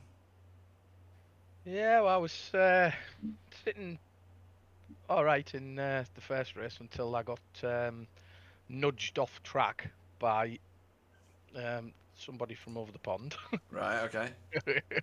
And it wasn't intentional, but he just didn't. It was sort of a coming together that he didn't leave enough room, or he had a bit of overspeed going into the corner, and it obviously I'd gone out wide to the left and give him the room and tried to give him plenty. He had about 2 car widths, but still come together and shot me off the track. And luckily I didn't hit the barrier, but I sort of buried the throttle to keep it out of the barrier, and then had to slam on the anchors to stop flying back on the track and taking Fiona out. Right, okay. Give Fiona the position, and then I was chasing her down, and I chased her down for quite a bit, caught up, got it within a second, and then the new lad Phil got onto my tail for the last 4 laps, and I had to defend against him to keep him behind me. So it was sort of race over then. I just defending, but yeah, enjoyed the first race. Only got a 1x, and then second race didn't even get off the line and got through off the track. I saw that. Yeah. Yeah. But end result was reasonable, wasn't it? You know, 19th. Yeah. Second in class, third in class. I was third in class, was I? Oh, yeah. Right. At least I got a podium. But yeah, the plan tonight was just to sort of stay around Fiona, and for us to obviously battle like we did. We had a good battle in the second race, and kept it clean. And it wasn't until I got caught up off the front runners, tried to give them room, and got nudged out off the track and got a 4x, and then another 1x for going off track, and then as I'm going back round, someone else rammed into me. So I ended up with 7, I think, on the start line. So what? 7 incidents? 7, yeah, because I got hit from behind, and then the new lad Phil got turned and he hit the side of me. So I turned right and went off track. So I got 4 for being hit initially. Then I got another 2x off him hitting me, and then a 1x for going off track from avoiding the incident that was in front of us. Good grief. So I was 7 then, and then I think it was Remy clipped me, and I got 4 for that. So I ended up with 12x, I think, on the last race. But yeah. Wow. Right, okay. We'll look forward to... That sounds like a lot of fun, doesn't it? It does, actually. My goodness. Yeah. Well, the plan was to be safe and get like a 1x or a 0x like I have in the last few. Yeah, it's a work guard plan. Yeah. Goodness me. Where's the excitement in that? I mean, come on. Well, yeah. And then Fee, you've done remarkably well tonight in the first race. 19th and 3rd. You got a podium in AM class. Arno and Boyd a bit too quick for you in that one, yeah? Yeah, just a little bit. Been practicing the Honda when I've been in the IndyCar, so I haven't done any practice with the Elantra until I got on track tonight. Right, okay. Yep. That makes sense. Are you going in the Honda next season, Pete? I am, yes. I can announce that on stream now for everybody to hear. I am driving the Civic next season. I think we're going to have a few Civics, you know. We are going to have a few. That's why I'm asking, because it looks like there's a few going to be. Stephen's going to be taking the Civic as well, I believe. And yeah. And if he does that, and maybe Carl was talking about it. So certainly people have been talking about the Ford quite a lot. Well, welcome to the Civic Championship, folks. Try and find another car on the field. I'm sticking with my Elantra. Right. Okay. So that's one defector. I'm undecided. I haven't decided yet. I've signed up, but have you tried? Have you tried the Ford? No. The The Ford. No. Honda. Honda. Yeah, Honda. yeah. I mean, on the have you tried No, it? no, no. I have, yeah. I was thinking You about the tried Audi. it, yeah. Really? Yeah, but after Oh talking to a few wow, people who that would be do, brave. yeah, exactly. I thought better of it, so I'll probably end up sticking with the Veloster, I think. Oh, that's interesting. see. So we've got these, No. we've got a bit of variety of opinions there. Yeah, So yeah. the Honda's not universally going to Well, take I over. haven't tried it, so I can't comment on it. Right. Well, Oh, so you might fall in love with it. Everybody's falling in love with it. So it's wonderful. you never know. whatever. iRacing might change the setup on it next season, and it'd be rubbish. So Well, I yeah. think, fingers I think crossed. if they even stare at it funny, they'll ruin it, because at the minute the balance of performance is very, very good. You can clearly see when certain cars are more dominant on a track and other ones are not, and it seems very, very balanced. Yeah. With possibly the Audi being the pig of the sandwich, as it were. But still in races this season. So Yeah, Stephen I just Walker think switches it on when he all- wants to. Yep. The Audi's competitive if you can handle it. Yeah, I yeah. think it's It's hard great. car. Down the stretch, it just pulls away. It's just monsters, doesn't it? It's Yeah. great. Yeah. Yeah. Good fun, that car. But yeah, Work Hard have had a great season, and hopefully you've all three of you enjoyed it. I know Alan's brilliant. Alan's enjoyed watching you racing for certain, and it's always good to put the cameras on you because there's always something interesting going on. Yeah, I've loved every minute of it. We always have a good battle between us, and Yeah. the team. It's good to watch as gel well, guys. It's good to watch. I love seeing my team colours out there. It does my little heart good to see you all racing. And yeah, There's good one honours point, and well done, everybody. there's one point tonight, me and Chris went through the last three corners side by side. Right? No, that's building on that's your what own it's skills all and race about, talents. isn't it? Yeah, absolutely. Yeah, no incidents, just side by side, good clean race, and we both enjoyed it. It was like absolutely fantastic. That's what should be like. all you can hope for. It really is all you can hope for. I watched it Enjoy all in my mirrors, boys. Ooh, fighting talk. You were gone in the third race. That was it. My aim tonight was just to keep Chris in sight because he wasn't far behind in the championship. So my aim was just to keep him in sight, really. Right. Yeah, like I said to you, all you need to do was either finish just in front or just behind, and everything was safe. And it was. Oh, David's going to be away, isn't he, next season? Yeah. He's he's going to be kicked upstairs. It's going to be a wider all open open field. now. Yeah, but I think if Anthony comes back next season, he'll be the one to watch. Good driver, very good driver. Yeah, very first good. Go, it looked like you were having a good fun with him, so that's very optimistic. I like that very much. Yeah, And he's, that Philip, very that nice. Philip stays as well. Yeah, he's great. Yeah, he did well tonight. I had a good That's some battle really with great new people. the first race. Keeping him behind me in the first race was difficult, but I did, thank God. But Yes, yeah, we saw quite a lot of that fight. We actually. did, yeah. it was It's really good. good. It was really good race, and I was defending for it was 3 or 4 laps at least. But yeah, he was pushing me, so enjoyed it. No, I think I couldn't believe that we're getting new joiners on the last race of the season. How fantastic! is Yeah, that? but it's good. People, It's new brilliant. people coming to join us. Big And filling spot. out the bottom of the field as well. You know, races dropping into your territory. Speaks volumes for the league when you get that. Well, it Yeah, really it does, certainly doesn't does, it? yeah. Yeah, it does, and it gives me a nice little warm feeling, knowing that I'm going to come back to this in a fortnight's time when we start season 17. For those of you that did get plaudits this season, as in 1, 2, 3 in your respective areas, then you get a little certificate, so you need to share your addresses with me. If you want to, that is. Obviously, there's no pressure to do that. Yeah, I can just nip over and pick it up. But you actually can. Actually, yes, you can. We should go for a drink. Anyway. Yeah, definitely. Yeah. Sort that out. I'll contact you later. Don't worry about it. But we are going to draw this little conversation to a close. So it is with a lot of love that we will say goodbye for a massive fortnight to Chris Dixon. Yeah, bye everyone. Fiona Siddons. Yeah, goodbye everybody. Just want to say I've met Scary Mary. She's Oh. neither scary nor Mary. She's a lovely lady, and then scones she makes are brilliant. Yeah, I'm going to have to nick one of them, I think. And Andrew Littler.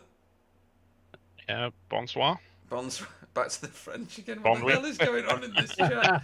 It's brilliant. And we will Let see. it go. We will see all of you again in the next season of BSTV's TCR Challenge, and it'll be season 17 when we see you again. Love you all, and I'm going to eject you one at a time. So, night, everybody. Good Yeah, night. good night. my Thank you loves. very much. Christ, this isn't as easy as I thought it would be. Stop laughing. Right. There we go. Just you and me now, Alan. And we've got difficult decisions to make because tonight was pretty good. I enjoyed it. I think last week's racing was a little bit more edgy and a little bit more exciting. Obviously, Miguel has absolutely mopped the floor with everybody like he does from time to time. Absolutely imperious in his performances. Wobbly has tried, bless him, but he didn't have it in him. Spencer's taken home the trophy, or he will do when I mail it to him. And then who's sat behind that did great performances? I liked what Pete Van Gool did tonight, and what Jamie Wilson did. The pair of them together, and they were racing together as well. That's probably why I've associated the two. Have done spectacularly well. I think Jay Corley would have got driver of the meeting from me if his race 2 had been a little bit more polished. I did like what Philip Harris did in the second race, but his first race was a bit ropey. For his first race week, he's done exceptionally well. And Martin Shirley, he has shone quite brightly tonight. I'm trying to figure out what he did in the first race because it wasn't so it was a very good result, I think. Can't find him now. Where is he? Yeah, no, he got top of class. I tell you what, I'm gonna go out on a limb here and say that my driver of the meeting, because he got so much footage, did so well in the first race, and featured so highly in the second. Even if he didn't win, he got another. Did he? No, he was just out the podium in the second. Martin Shirley, that in your second race week was an exceptional performance, and one worth the merit. So my points going towards Martin Shirley. What was set a cat among the pigeons? Who won 2 races tonight? Who won 2 races? Miguel. Well, I'm going to choose Miguel. Right. Because he won 2 bloody races on the last night. And he came here with the express intention of cleaning them up and winning them. And he set about and blooming did it. Yep. Amazing. Absolutely stunning. And he's my driver tonight. I can't think of anybody who did a better job than Miguel. Right, excellent stuff. He's such a fantastic racer. He's just the ultimate pilot in that Honda. I'm going to miss him next season. Yeah, but we can in 12 weeks' time. He'll come back fresh as a daisy. Exactly that. Everybody will rub in their hands waiting for him. Yeah, exactly. I know I will. It's going to be great. It really is. So, in that championship for driver of the meeting, I already know who's won it. He's won everything else. It's Spencer McCarthy has walked away with the trophy for driver of the meeting. Pete Newman and Jamie Jeffrey shared second place, and then fourth place was shared with Jamie Wilson and Miguel, thanks to Alan's vote just then. And then on one vote, in order of I don't know how it orders it. Anthony Hilton, Stefan Goebel, Pete Van Gool, Loic Penault, Jay Corley, Roger Morton, JB Dejoux, Russell Cowell, we're racing, Remy Malaberti, Martin Shirley, David Ayres and Wayne Douglas, which shows you... exactly. It shows you how fantastic this league is, doesn't it, Alan? When we pick out these guys. Yeah. Well, we've had some great drives and some great performances, and it doesn't matter whereabouts you are in the league hierarchy. You stand as good a chance as any of getting a vote from either of us, because we both got a good eye it's seemingly for picking out a good performance. Absolutely. And I do think we do a reasonable job of it. Yeah, I do too. I think we're seasoning ourselves ready for season 7. I should tell you that I bought 3 seasons worth of trophies, so it's going to carry on at least until season 19. So yeah, I've bought a year's worth of trophies, folks. So hopefully they're good. Anyway, we will now draw the curtains together on season 16 and look forward to opening the front door on season 17 in a fortnight's time, the 12th of June, folks. Your series champion for season 16 was the car that you see on your screen right now, the Imperious and new champion of BSTV TCR Challenge Cup, Spencer McCarthy, kicking up the dirt there, leaving turn 1, and we will see him next season defending that championship, but with gold writing on his banners and number boards, and we are thoroughly looking forward to it. I would like to thank everybody who has raced, everybody who has contributed to the league, and there's many that do. I know people call me and Alan out for our contributions, but there's a lot in the background in the fellowship and in the community, driving this league forward and this community forward. And we love you all for it. We really do. Thank you all for watching as well. It's been something special this season. It's like a phoenix almost from the ashes. It's recovered itself to having great league numbers, and already 19 signed up for next season. So it's looking like it's going to be brilliant. Once Alan has said his thanks, I will be running the promo video for season 17 again, just to remind you that it's not that far away. Good night, folks. Take care. Well, thank you, Pete, for that was very nice. We do, well, we really care about our drivers. We're like, our community is like a family. We care about each other, and everybody is plugged into this wonderful thing, this wonderful atmosphere, this wonderful standard of racing, and the courtliness of it, which thrills me. I love to see these guys race. They're so fantastically good at it, and they're so modest in their achievements. It's a pleasure to be with them. It's a pleasure to spend time with you. And I'll be lost next Wednesday and be looking for the week after, so I can come and sit here and enjoy some of the best racing that I'll ever see, and enjoy every moment of it with you. Thank you very much.